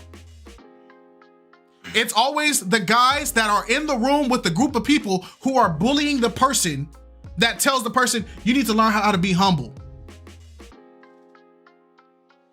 This is the same thing. This is the exact same thing we cooked Dr. Elam for when Dr. Elam had that girl who they was like, you're too skinny. And then she tried to defend herself. And he said, yeah, you need to learn how to be more humble. You need some humility. That was gaslighting. You just need to learn how to not argue back. She went through a whole lineup of dudes cooking her. She said one response to a guy to defend herself, that she's confident in how she looks, got told to be humble. You need to practice humility from Dr. Elam. This is why I be talking about, I will not ever be on the side of everybody trying to say one person is wrong for how they feel when they're in an environment like this. You got called sassy, called extra, called immature, said, oh, our personalities won't run together, even though I don't know anything about you. And then you need to learn how to be humble while we're rejecting you. I'm sorry, we just not the same people. We're not the same people. If you think all this assessment is right off of what this girl has said so far, we're not the same people. We're not. Let's keep going, because it don't end there. It keeps going. Let's go here. Your name and age, and why did you end up popping your balloon? Xavier, I'm 31. It's just the age. Very beautiful woman. It's just the age. I don't really like that gap. That's all it was. It's just the age. Very beautiful woman. I am ambitious. I felt that up there, and I was like, dang, I popped. But nah, it's just the age. That's it. Okay. Now, I'm calling fraud on this one, because age wasn't the reason why he popped on the other girls. And the other girls were around her age, 26, 27, 25. Mm-hmm. Up until this point. Y'all don't want to y'all don't want to call fraud on that one though. Age didn't get brought up until this point. We don't want to call it out though. It's all good though. I'll be the fair one that people don't want to be. Know a little bit more. And then we have the crash out. At this point, this is where I can 1000 agree with everybody. She crashed out and she proved everybody right at that ending segment. But you don't get to talk about the last 10% of the race and ignore the other 90% of the race. You don't get to talk about the end result and say that was the entire ambition of the process. That's not how that works. So to everybody saying, oh, well, these men didn't deserve that, she was just wilding out, blah, blah, blah, blah, blah. I can't agree with that one. Dorian crashed out. She came out drunk. Can't agree with, she not Dorian 2.0 in my mind until that ending segment. That's how I feel. That's my take on it. That's me breaking it down. But all right, y'all talk. Whoever wants to go next, go ahead, talk your talk.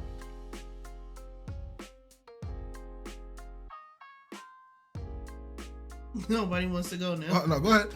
I'll go. Oh, where you gonna go? Oh, go ahead. Go ahead. Okay, so the question was how I feel about her, the last that how she acted. Yeah. Well, I feel like she was basically reacting to how the guys did her. Unfortunately, that's how people, not just women. Yeah, not just women.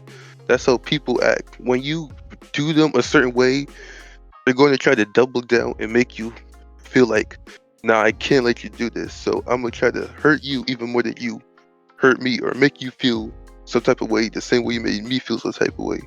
And it's not necessarily right, but it's just how some people are. And do I think that she crashed out per se? Not really. Because I felt like if she really wanted to, she could have went in like Dorian did in season 2. Wait, was it season 2? Yeah. Oh yeah, so if she really wanted to, she could have went in like Dorian did, or maybe even Chi-Chi, but let's not even talk about her. Mm-hmm. So yeah, going back to how you pretty much went through each and every one of the guys, I felt like she wasn't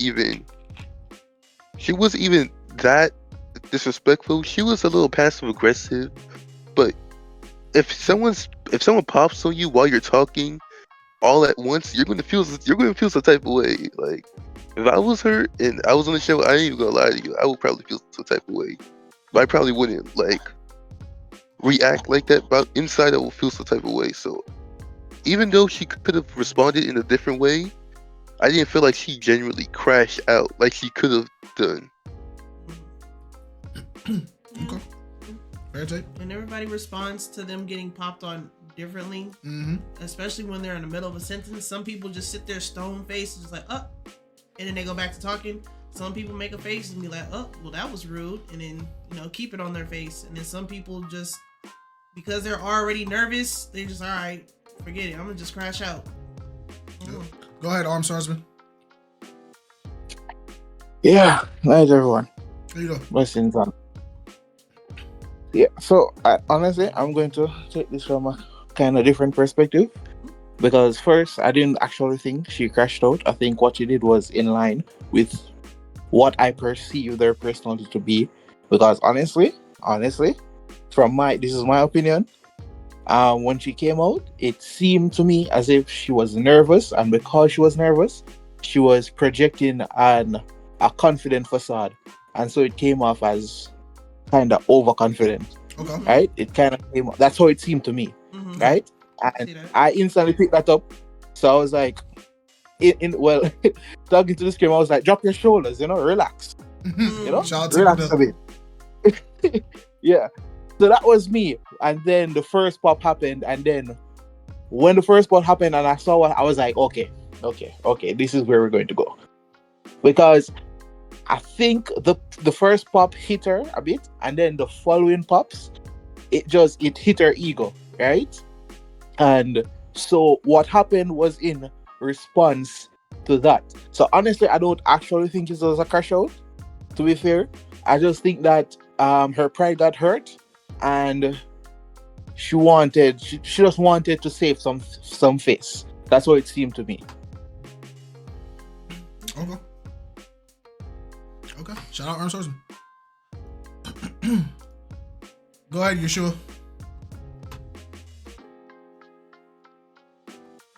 Yeah, can you hear me? Yeah. All right. To preface this, before I get into the point, staying true to my L Block heritage, I must live to the instigation. Listen, Miles has nothing to say. His aura has been completely quenched, like your thirst on a summer day after drinking a cold beverage. Miles' aura is gone. Chris' stocks is up. There's nothing where Miles can say to take Chris down right now. Moving to the point now. Listen, there's a lot of things, right? You have decorum and you have demure. She wasn't very demure. Now, let me just preface this. When it comes to anxiety and stage fright, there's many ways that it might play out. Many people focus on when you get stiff or when you get awkward and you stutter over your words. However, there's another side of that where when you're anxious or you get anxiety, you exacerbate your personality. Meaning that her personality might be that of, like a New York person, rough, rowdy, but because she's there and that anxiety, her personality is being exacerbated, or that aspect of her personality that she's most comfortable with is just being highlighted as a way to keep her comfort. So I believe that played wrong on her. So that aspect of her personality is just showing. Maybe she couldn't control it. Maybe, things was just getting to her head. No, I wrong every person for popping on her. That was just so judgmental. Give her a chance. Even though she might come off that way and, her personality might come off too strong, you shouldn't have just popped. And in tandem, was it planned? it's like a synchronized thing. You ever see synchronized swimming? Everybody pop up one time. That was just so unfair. Now her crash out, I think her crash out was a very dignified crash out. Speaking as a member of L Block, I have a certain taste in crash out. Hers was very dignified. It was like when you're cooking a soup. It's simmering until it bubbles and boil over. As the line goes on, you're just adding fuel to the fire. The tandem, popping in tandem was just what tick it off. But as the line go down, then the man, when him come up, and then him go pop on her, she's saying, this is it. This is the last straw. I've had enough.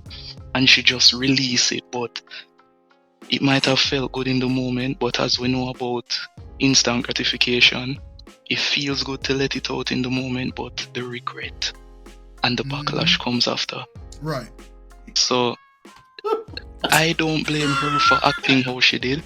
I really don't, because I can see that that's her anxiety, and as I said, her personality trait got exacerbated to quell that anxiety. I blame the men.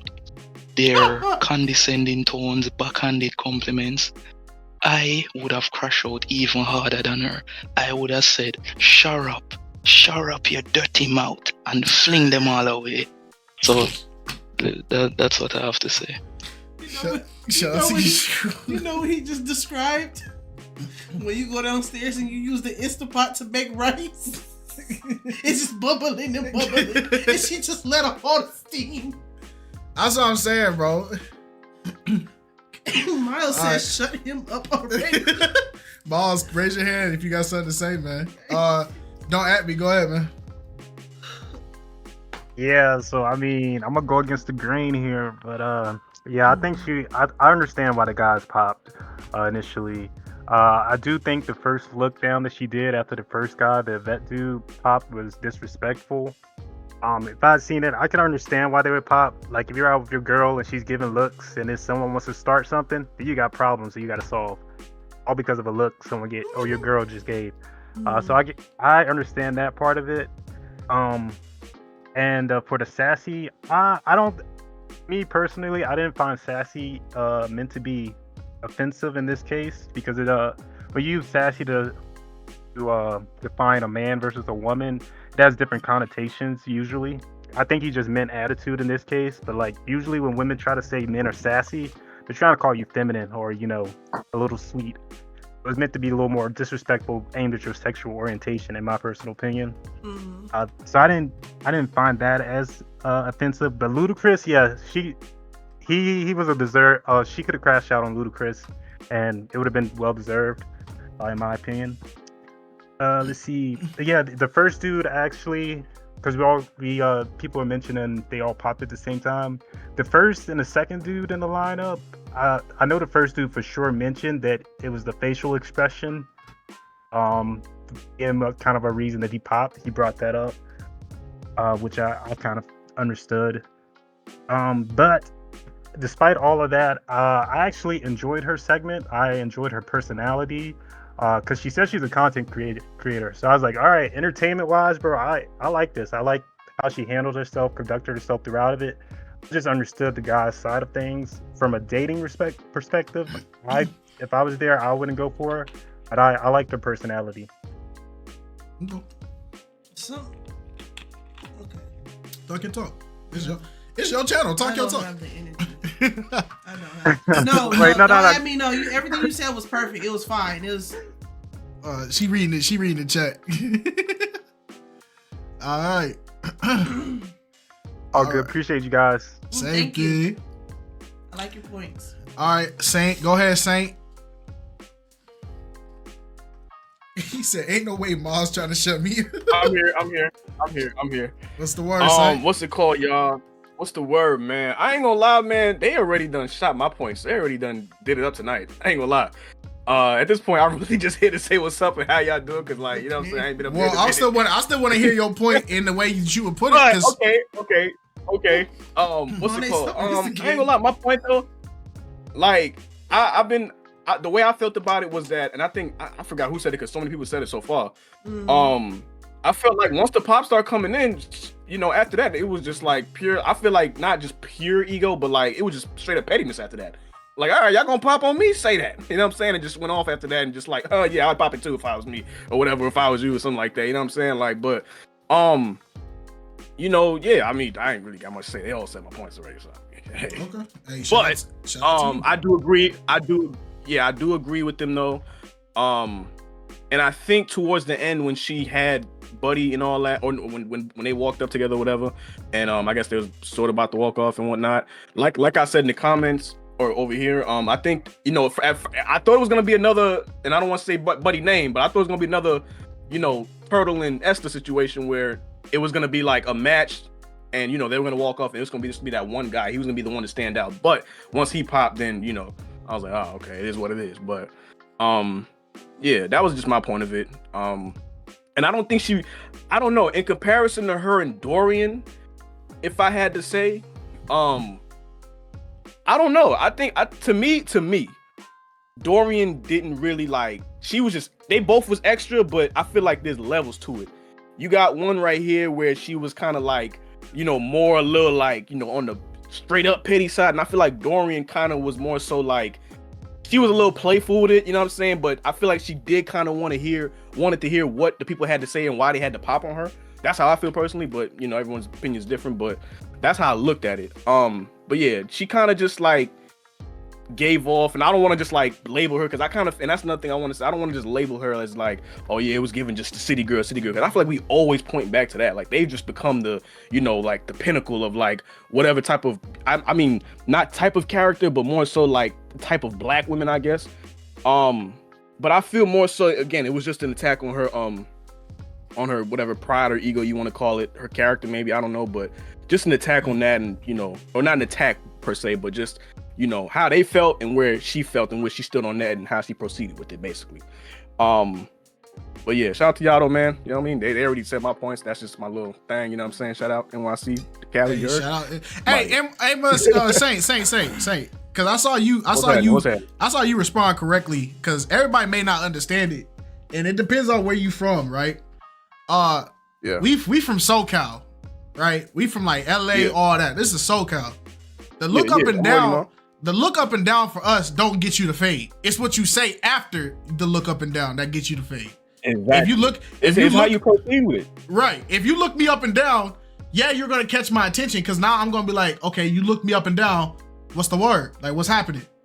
Yeah. And then you can be like, oh, I like your fit, or you could be like, what's up? Now, if you give me the what's up, then it's like, all right, let's do this then. Like, I guess we at this point, right? But if you give me the, oh, bro, I was just checking out something that you had on, you feel me what I'm saying? Then that conversation is not all that. That's what I'm saying. The look up and down doesn't automatically transform into disrespect. People can have conversations without having a conversation. You know how many times we done been to LA, or we done been amongst people and they look us up and down and they give us that nod or that salute, like, are you valid? Yeah, you valid? Like, okay. You know what I'm saying? Like I was saying, it's like, and look, it's wherever you from though, because like everywhere has a hood, everywhere has them spots, everywhere has like an area, or just even when you out in the, let's say the good spots, I feel like it still will be the same way. Like if someone is looking at me and, you know, looking at me up and down and whatnot, again, it's how you proceed with it. You're looking at me to say something or whatever, he's looking at me to do something or whatever the case may be. Like, it's just how you proceed with it. But you know, it's like that everywhere. So, you know, I don't, you know, I mean, if you want to, you know, I'm not you, not y'all, but if, you know, whoever want to say, oh yeah, we harder, nah, bro, everywhere got that. You know what I mean? Ain't no difference to it. You know, but it's just how you move though. You know what I'm saying? But yeah, that was my whole thing. Just like Malaya Lachelle said, I'm from SoCal and I understand wholeheartedly. We be looking. That's just what it is. Like, was the look up and down warranted? Yes, because that was her response of it. That's her response. Somebody said, where did they say that? Yeah. Right there. Oh, was the look up and down warranted? I mean, response. look at what she look up and down at though. Look, keep in mind, she's doing her introduction. She's doing her introduction as this is going on. Like to travel, try new restaurants, and I love fashion. Okay. And now, what are some things you look for in a man? And for a man, I look for a man who is respectful, who is also ambitious, someone that I can learn from. Yes. Okay. And now, what are some of your deal breakers?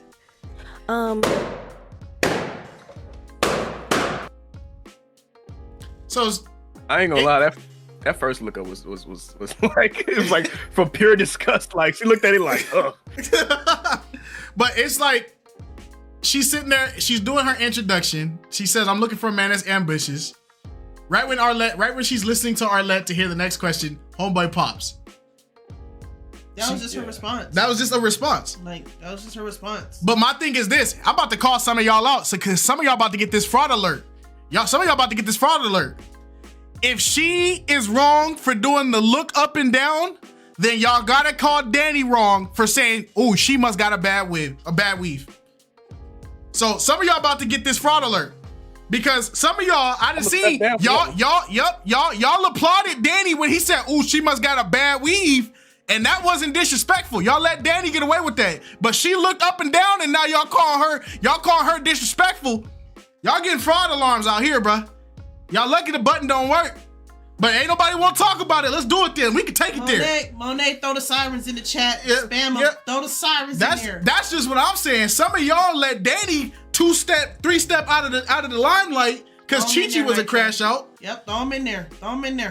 But but nobody want to talk about that, right? But she look up and down. That's disrespectful. But she must got a bad week. That wasn't disrespectful. All right then. Who else is coming up here? All we got left is Chris want to come up. Who bring Chris, because I need to understand what mannerisms they had that were masculine, because maybe I got them too. All right, poetical. Then we gonna have Chris and then Miles. Oh, Universal Man also coming up here. Oh, all right. Well, these are gonna be the last people that come up for this segment. So we gonna close the chat, the speaking chat. So let's get Poetical up because Poetical's been waiting, and then we'll end it off with Chris and Miles after Universal says what he has to say. So go ahead, Poetical. Okay, so with this young lady right here, like it was, I feel like I might have been the only person that felt this coming when she came out. Like there was some extra to her presentation when she was talking. I mean, that's what I felt. So eventually, what happened? I mean, I didn't want to see it happen. I was hoping it didn't happen, but I felt that coming on. Now, as far as Danny, I feel like what Danny said about the wig was like Danny was more throwing jokes out there. So how is that kind of like the same thing? So like hold on, because you fell into the trap I knew you was gonna fall into, and that's why I brung up Danny, because y'all fell directly into the trap that I knew y'all was gonna fall into if I brung up Danny. Just because it's funny doesn't change the intent of it. Just because you laugh at it doesn't mean it's not disrespectful. If I roast your shoes and the whole classroom laughs after me roasting your shoes, am I not still roasting you? All right, man. You fell into it. I'm sorry. You fell for the bait, man. I'm sorry. Okay. You can say that. You said no change intent. I guess so. It doesn't change the intent. I love you, man. I love you, man. It's all good, bro. I just feel like it was different because Danny's whole personality and style was funny. Like he was cracking jokes, making little witty remarks. She came out. She started talking. There was a little extra to her talking. Again, I don't know how many people caught that. I caught it right off the bat. I'm like, okay, let's see where this goes. And then the balloons start popping and all this other stuff. And then she basically just kind of justified it all at the end. She didn't have to do it, but I felt like it was coming. So once it finally happened, it was like, oh, yeah, okay, I'm not. Yeah, I think, but if we would have experienced her as many times as we've experienced Danny, it would be expected. Danny's response was to expect it because Danny's been on the show. Before that point, he had already been on the show. That was his third time. Then he did the Chi-Chi thing. Then he did the, what is it? his own solo dating show and then the catch up. So he's been on the show 5 times total. Plus, with the joking thing, the joking thing with Danny don't help because when they asked Danny about the comment, Danny said he wasn't joking. He said he was being serious. He was serious. He said he was being serious. We just took it as humor. So if we take it about what Danny said it wasn't a joke. He was dead serious. But hey, man, I feel what you said. Yeah. Go ahead and finish your point, Portico. I'm sorry. I mean, so basically, I mean, I don't know what more else there is to this question. I mean, that's basically the question, or just y'all just talking about her crashing out, right? Yeah, just how you felt about it in general. Like y'all don't have to agree with us. We having fun with it now. We really chatting now. Yeah, like it really don't matter. But like it's just however you feel. But we like hearing y'all perspective. Yeah. No, I get it. Like I said, I mean, like I said, I expected it to see it. I mean, this episode as a whole, I mean, there'll be better episodes down the pike. I mean, I know KiteZz is like, this is like the worst men's group. They top 5. They top 5. They in the top 5. They're not number 1. They in the top 5. We might have to do a compilation video. Yeah. Might have to do a highlight video. The top 5 men and women. I'm gonna have to go back and look back in the history because I missed maybe like I want to say maybe the first 4 like episodes of Pop the Balloon, like going back all the way to season 1. I think I missed some of like the first 5.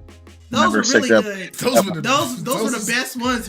Those was when y'all was getting 3 almost 4-hour Kite and Alex reactions, boy. Those were good. Those was the reactions was 4 hours, man. Yeah, so I'm gonna have to go back in the archives and look at them. But from what I remember seeing and what I've been following, is this the worst group? Well, I don't know if I'll put them as the worst, but they could have done better. Okay, that's fair. That's valid. All right. Shout out to you, Portico. Hi, man. Universal, I know you've been waiting, man. I'm sorry. Go ahead, talk your talk. Yeah, good night. Y'all could hear me? Yeah, we can hear you. We can hear you. Yeah, I heard what you said concerning Danny, that that he was also disrespectful, but at the end of the day, disrespect isn't just but disrespect. Sin isn't sin. There are different categories to sin. There are different categories to disrespect. When you come on this platform, yes, somebody could be disrespectful, but at the end of the day, you're looking to see if there is any engagement. With Danny, yes, there's a level of disrespect, but there's also a measure of negotiation where you could reach to him and you could take it further. You could actually have a conversation. But with her, the disrespect literally shuts down conversation. So it's just toxic. And I think that was the basic difference between Danny and her, in that yes, he's disrespectful, but he is still open to hearing you out. With her, it's like she just puts up a wall. It's just a wall. Okay. So I don't see it, I don't see it in the same category, and you could allow, well, you can make exceptions for disrespect if there's a conversation behind it, and if the person is willing to negotiate terms, which Danny was definitely open to. But with her, the lack of openness, and just from the time I heard her say the word entrepreneur, just the way how she said it, and there was no follow-up, there was nothing, like no clarification exactly what the business was, it immediately gave me street vibes. So I would, and the eye rolling, it just confirmed the initial street impression. So I really can't blame the fellas for popping. Yeah, but that's all that I want to say. Okay, so to clarify, okay, so you're saying that there, even though it was disrespect, there's a difference between disrespect that can open the door to a conversation on why the disrespect is there, versus when you're disrespecting somebody, but you are essentially not leaving room for the conversation of why you did it. So it's like, I'm going to disrespect you, but there's no time for you to rebuttal, versus I'm disrespecting you, but I'm open to hearing why your response to my disrespect. Right? Yeah, correct. Yeah. Okay. Yeah. I could see that in her demeanor and how I she didn't want to push further with some of the conversation with some of the men. So yeah, I could see that part. But okay. Yeah. Okay. Okay. I get what you're saying. Yeah, I get what you're saying. I get what you're saying. Yeah. All right. Yeah. Shout out to you. Hello? Yeah, go ahead. I don't know if I have time. This might be off the topic, but the very first guy, right? Who had matched in the blue suit. Okay. He had said something that I found strange. Okay. I had put it in the chat, well, not in the chat, but in your video on that comment. When he said that infatuation plays a role in a relationship, I just wanted to have your take on that, because as far as I'm concerned, infatuation plays absolutely no role in a relationship. To me, it's like anti-love. It's like pornography. Infatuation. So Infatuation. It's kind of like how women say, like, I have to be in awe with my man. Like, every time I see him walk into a room, I gotta be like, ooh, like that's mine type thing. Is it that level of a Are you like admiration? Let me describe infatuation in your mind. What do you perceive infatuation as? Yeah. Okay. Well, I'll give 3 levels. Attraction based on what you see. Okay. Infatuation based on how you feel, and love based on what you know. Right. So I see infatuation as a feeling that you have, but is not based on knowledge. It's just based on personality. Okay. So I see infatuation as tied specifically to personality. And I don't think that someone's personality is of any real big account when choosing someone, because you're really looking at the person down on mental inclination, not their personality. Because personality is something that is subject to change based on circumstances. It's never constant. But you never act one way all the time. You always respond to a situation, and that's your personality, right? But what you would do, what you would wake up in the morning and do and watch or eat, right? That's who you are. Your personality isn't who you are. Your personality is just how you, right? So to like someone based on their personality, which is what I see infatuation as being, so I see it as something intrinsically shallow and definitely not Christian-like. So I just wanted to get your take on it. Okay. So okay, I'm hearing it. Going by the definition of what infatuation is an intense but short-lived passion or admiration for someone or something, right? Okay. So in terms of like in terms of like, if I think of like biblical examples of this, there's a lot of moments where, like, in the Bible, I want to bring up, who was it that married Leah and Rachel? And Rachel. I love that example. Yeah. Okay, Leah and Rachel, she married, the wives of Jacob, right? Now, there was a point where Jacob wanted only Rachel, right? He wanted Rachel specifically, right? And he was willing to do everything, and he was all that to get Rachel. Like, he did the work, he worked for her father, all that, right? But it was because of her beauty that he was attracted to. Am I correct? Hello? Yeah, correct.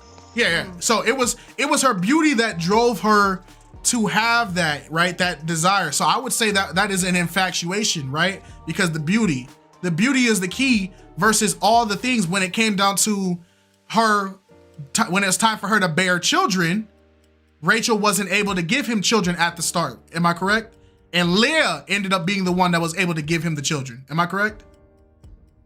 Yeah, you're correct, but I think that there's something that you're missing. Oh well, I'm just breaking down the basis of that story, right?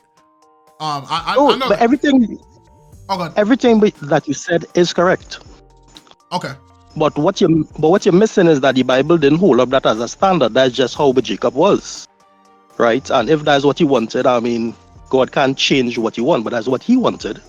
But Right. it doesn't set out that as the pattern for us to follow. Oh, well, that's no, just how Jacob was. I'm saying, but for the reason why you're understanding me? Yeah, I get what you're saying. Okay, Now, cool. if you're saying that infatuation is part of the order that God set for how we're supposed to find man and wife, then I agree with you 100%. Infatuation does not play a part. There's certain categories that we do need for that relationship foundation in God. Now, what I will say is, like you said, infatuation is a feeling, and I feel like feelings are relevant in a relationship.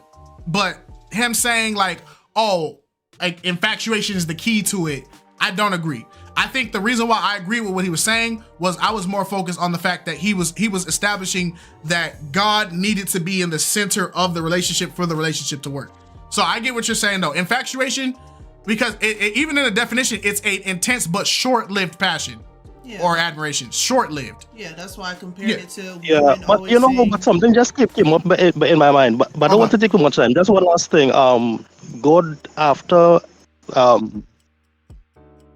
Adam and Eve sinned, God actually did increase by Adam the desire for his wife, though. So I don't know what to categorize that as. I don't know if that falls under infatuation. So I might be shooting myself in my own foot right now.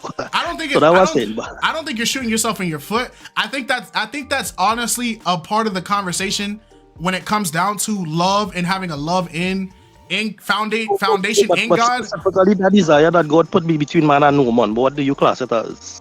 Because it's not love, because he doesn't know the woman. So wouldn't that be desire then? Desire? Yeah. So it is halfway between desire and infatuation, really and truly. Okay. No, if anything, this is a good conversation because I don't think people think about this as a whole. I think this is a good conversation. I've never thought about it like that. So I'm glad you even brought this up because that is a good question. Because knowing that infatuation is short-lived, passion or admiration for someone or something, it can play a part, but it's short-lived. So it's not going to be there the whole time. It could be the thing that draws you to a person, but it's not the thing that keeps you there. You get what I'm saying? Yeah, they are definitely for real. No, but I am questioning whether God of himself used infatuation as a tool to draw men and women together. Remember, because the whole purpose was for them to be fruitful. So it's really to make children. So it's really is not so much the long term. It's really for his plan. It's a good conversation though. Complex, but it's a lot more complex than I thought it was. Okay. No, I'm glad you brought it up though. That's food for thought. Yeah. But great program. Hey, thank you. All right, let's get to the main event. Shout out to Universal, man. I'm glad you gave me something to think about. I'm gonna think about that today. Actually, that actually is a good thing to think about. The structure of how Miles, that's your girl. Oh, shout out to Miles and his black queen, his black queen. All right, let's get to the main characters of the show because it's just us, Chris, Miles. Nah, bro. Black queens forever. I'm playing. Nah, bro. Miles is a thug. I think that man gets enough clout. Don't you dare blaze him anymore. His girl is so beautiful. Universal. If you're still here, somebody asked where are you from? I think you're Jamaican, but I don't want to say you're Jamaican. Somebody asked in the chat, where's your accent from? If you're still here. But okay, let's get to the main event. Who wants to throw the flag down first? Who wants to put their feet on the battlefield first? He's Trinity. He's for Trinity. Well, let them. Your wife Alex wanted to know what made this woman masculine. Number one, tone of voice. The way she came out of all the women, she had a really hard tone of voice. All the other women were coming out really soft-spoken, right, really nice. And also, she was also directing too. That's number two. She was saying to Arlette next. None of the women that appeared on that show said directed Arlette, except her. So that was the second thing that I noticed. As far as the looking up and down, that's actually a negative trait. See, when females like you, they don't do that. They don't do that at all. They actually have admiration for you as far as the look goes. When they look you up and down, that's a sign of they don't really like you like that. And just the way that she was talking to the last guy, like where do you see yourself in the next 5 years? With that attitude and that tone of voice, no, that's not good at all. Because if that man had any type of leadership in him, he would have led her instead of the other way around. So that man was actually following her in instead of the opposite way. That's all that I'm saying. Did that answer your question? Do you have anything you want to add to it? Go ahead. It's yours. This conversation is entertainment to me now. No. Oh, okay. I don't have anything I want to add to it. I was just asking what mannerisms did she show that came off masculine. That's all. Okay. Yeah. All right, Miles. Whew, man, I've been all over the place during this segment. I done had like 5 different discussions at once. I'm like multitasking. I'm trying to juggle all these situations. So this topic real quick though, and then I'll get on to the other stuff that we was talking about in the chat. This was a very great topic, actually. I really enjoyed the opinions. You know what the wild part about all this is? Wait till she comes back. Talk your talk. Look, you thinking about it, right? You think she was bad. Y'all think she bad now. Wait till she come back in the lineup with the other girls. And she got a toothpick and a balloon in her hand. Yeah, okay. Yep, your shoes better be right. You better be the right height. You better be willing to pay for everything. And she gonna do zodiac sign. And she gonna judge where you from. It's all going down. Just get ready for it. Just get ready for it. She ain't.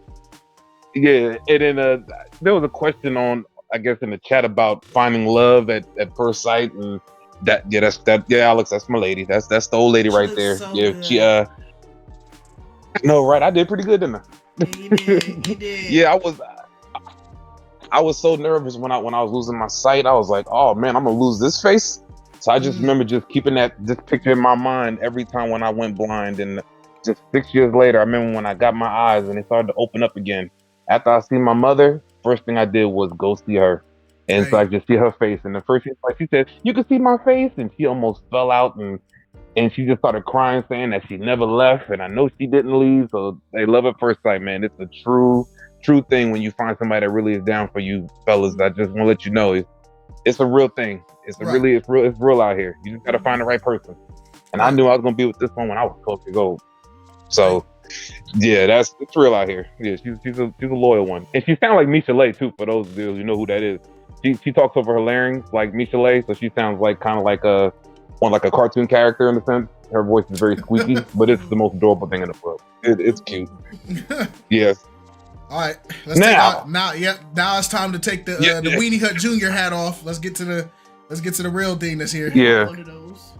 Yeah, enough all this soft stuff, yo. Hey, yo, Yeshua. Hey, bro. Hey, come on. Hey, yo, why you bring my name up? Like, why you want to be messy? Why you want to do that? Like, that's not what you do. You don't come on here and be messy. You come out here, you talk with the slow, monotone voice. Okay, everybody gets all hoo-ha for your voice of reason. You put us to sleep. This is what you do. Don't come here trying to be messy. That's my job. Okay, that's my job. That's Chris' job. Okay, let us do what we do. I know you want to be like us. You want to be messy. It's cool. I get it. But that's not what you do. Okay, the Lord is watching. Be who you are. Don't try to be all trying to be messy now. Trying to be petty, Yeshua. That's not your game. Okay, and especially with me. That you don't want to do it with me. I'm just that you don't want to do it with me. Not with that slow talking voice. I'm the last one you want to do that with.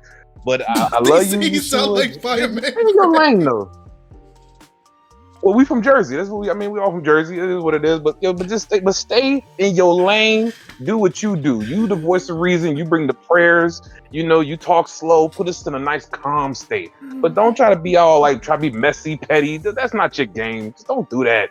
Don't do that. Okay, stay in your lane. Respect. He said, "I've been in my lane, bro. You don't know me." He don't know me either. He don't know me. My aura's so bright. You need shades to be around my aura. So I don't know what you're talking about saying my aura ain't bright. Please. My aura's so bright. You might need suntan lotion. My aura is so bright, you might mess around and melt like the witch from Wizard of Oz. That's how bright my aura is. I don't know what you're talking about, Yeshua. Yeah, my stock been way up in life. I don't know what your aura look like. I don't know what your stock's looking like up in here. But yeah, it is what it is. I'm just letting you know. I feel like this battle was never about Chris. This battle was never about Chris. Chris was just. I ain't worried about Chris. I ain't worried about him. We know what he gonna say. That's all I'm doing. I'm just chilling in the chat. And y'all mentioning me. This was never about Chris. I ain't even worried about Chris. I done dealt with him 1,000 times already. I'm done dealing with that. It's the same thing every week. I ain't said release me. Are you aware that Chris is still up 2-0 right now, right? Come on, Yashua. Come up here. Are you Can aware I say this real quick? Can I say this? Yeah. Can I say this real quick? Listen, he says I said the same thing every week. Now, Kevin Samuels had his own show. I don't care about Kevin Samuels, man. No, you don't get to jump in. You will respect Chris. You will respect him. Go ahead, Chris. Talk your talk. Now, all I'm saying is this. It's like Kevin Samuels said the same thing every single week, and guys will quote him to the cows come home. I'm just telling the actual truth. And once again, when you tell the truth over and over again, it's going to resonate with people. That's all I'm doing. Talk your talk. Yashua, you better get up here. Yashua, the gate is open. You could have been up here. Go ahead, Maz. You're unmuted, man. I've released Kevin Samuels. Oh my God! I knew he was gonna bring up Kevin Samuels. You see what I'm saying? He want to be Andrew Tate, Kevin Samuels. He can listen to all these people. Like, bro, you don't know these people, man. Stop listening to people that just be telling you nonsense. They just selling you something. That Kevin Samuels was never a high value man. Okay, it was a lie to sell tickets. It basically, he had a hard time paying for his funeral. Do you know that? What high value man can't afford a funeral? Well, he was when dead. they die. Let's keep it a buck. Yeah, but everybody with money to pay for that. Everybody with money keeps money on the side for a funeral. Everybody know that. Everybody keep money on the side for a funeral. Everybody know that if you got money, you keep money on the side for a funeral. He ain't have it. I ain't trying to hear that. He was a fraud. If anything, he was a fraud. Listen to him talking about people's health and all that stuff. What happened to him? Oh well, if anything, Chris said he was agreeing with you, but you friendly firing right now. He's on your team. Oh, well, I'm sorry, Chris. I always friendly fire, man. That's why I don't like guns, man, because I just be shooting everywhere. You know what I'm saying? Don't give me no gun, Wait a man. minute, I'm concerned now. Y'all better have a life insurance policy. That's what pays for your funerals. What are you talking about?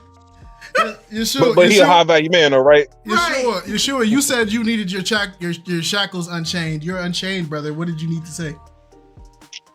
Oh God, all right. Let me just start with this. The Bible says a double-minded man is unstable in all his ways. Now Miles is very unstable. Listen, everybody from L Block would be proud of me right now.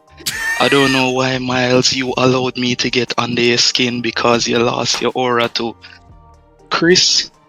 Last week, we don't forget what happened last week, Miles. So your stocks plummet right now, Secondly, Miles, you don't know me from Adams. Let me tell you this. I am a very multifaceted person. You might not know what that means, but I have many different traits to my personality. Ask Money. This is who I've been all along. So you don't get to tell me. You don't get to tell me who I am or who I should be. I'm not trying to be like you. I would never want to be like you. I'm myself, and I'm happy being myself. All right, so let's just end it here. No, okay. Hold on. I gotta please, let him next respond. time, I gotta let him respond. have thicker skin next time. Don't allow words to get under your skin to make you act out a character. Okay, that's my piece. Well, first of all, you don't even know my character, so I don't even know what you're talking about. This is my character. This is what I do. I've been on this. Understand the difference between me and Yeshua. See, this is his first time on the internet. I've been doing this since 2007. Okay, you can look me up. You Google me. Okay, I've been had millions of views before. Don't trust me. I was gone for a little while, but I'm back now, and I want to thank KiteZz and Alex for even allowing me to come back, because this has been catapulting me to get back to doing what I do best. Trolling, roasting, yapping. I've been doing it. Oh, I'll give you front row tickets if you want. Yes, sir. sir. It don't matter. That's easy. Yes, I'll sir. give you that. That's easy. That's easy. As soon as I'm coming to California, I'll let you know. Yes, You see sir. who I am exactly.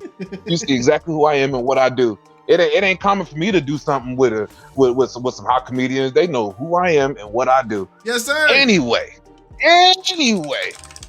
Yeshua, look, man, look. Let's knock it off. You not hilarious. I ain't find what you say funny. Every now and again, when you go off your tangent about being upset, it's kind of funny because it come with the accent. You know, you come with the drama. You know, they make me laugh and all that. It's cool, but that's not what you do. You a humble dude. Just be a humble person. All right, don't and all that aura and all this who you are. Don't really. You ain't built like that. You're not that guy, pal. You're not that guy. I know you're not that guy. L block, A, B, C block, Alpha. I don't care what block you from. I ain't trying to hear that. All that L block stuff. I know Jamaicans get down. I mean, I know. I get it. I got some Jamaican family members. They some wild boys. They play with machetes for fun. I get it. I know. But that ain't you though. No, you not that. No. I mean, you could be built like that, but I highly doubt it. I really do. I highly doubt it though. You a nice guy. You a nice guy with some gangster cousins or something like that in the L blocks or the C B block. I don't got no chains on you. If you not released just because you haven't released your own chakra restraints, there's no chains in this conversation. There is not a mute on anybody in here. I haven't touched you. All right, Miles. He's a nice guy. All right, Miles. I like Yeshua. I like Yeshua. He's a guy. It's all fun for me, but it's just like, why my name got to be with the stocks and plummets and all? I'm like, bro, why that don't even make no sense. That's illogical. That ain't logical. That's enough, Miles. So let me tell you.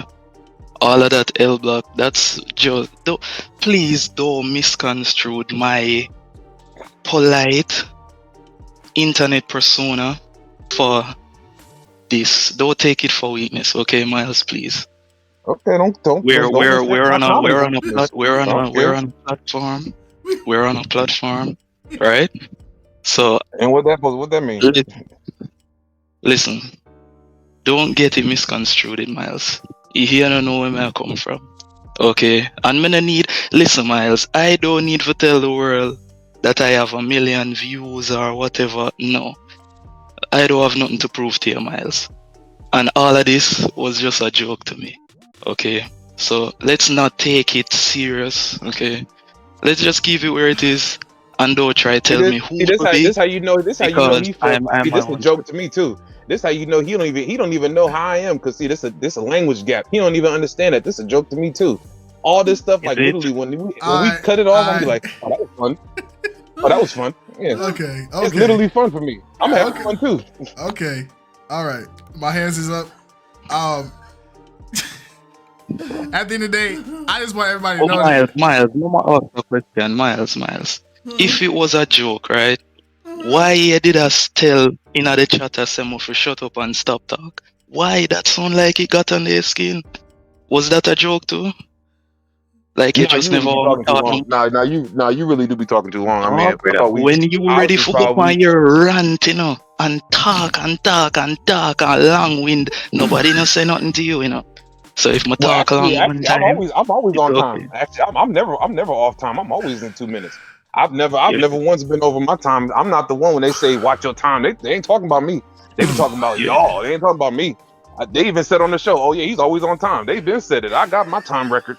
I don't know about y'all though. With how y'all be speaking, y'all be taking too long to get y'all points. Yeah, this is y'all doing too much. Y'all, let's wrap this up. All right, I gotta stop this just because knowing me as a person, we're gonna let this go, and this is just funny to us. But my thing is, I don't. Can I say one thing to Yeshua real quick, please? No, I just want to say that I love you. No. Look, I mean, Yeshua, it's all fun, man. Like, I love you, bro. It ain't nothing. Like, we just do that. I know nothing serious. This is entertainment. Listen, L Block would be proud. L Block would be so proud right now. Okay, well, my hood be proud of me too. Brick City be proud of me too. It's all good. Okay. Hey. Why you drop government L block is a meme block. I need to declare that L block is not an actual block. L block is I don't care what block it is. It's not an actual block. Miles is a thug. He said, I don't care what block it is. Roblox, Minecraft, I'm there. L block is land of instigation, bro. I don't give a damn what it is. All right, man. This stuff about the show, Miles, I take it too serious. Way too serious. All right, you get it's been real.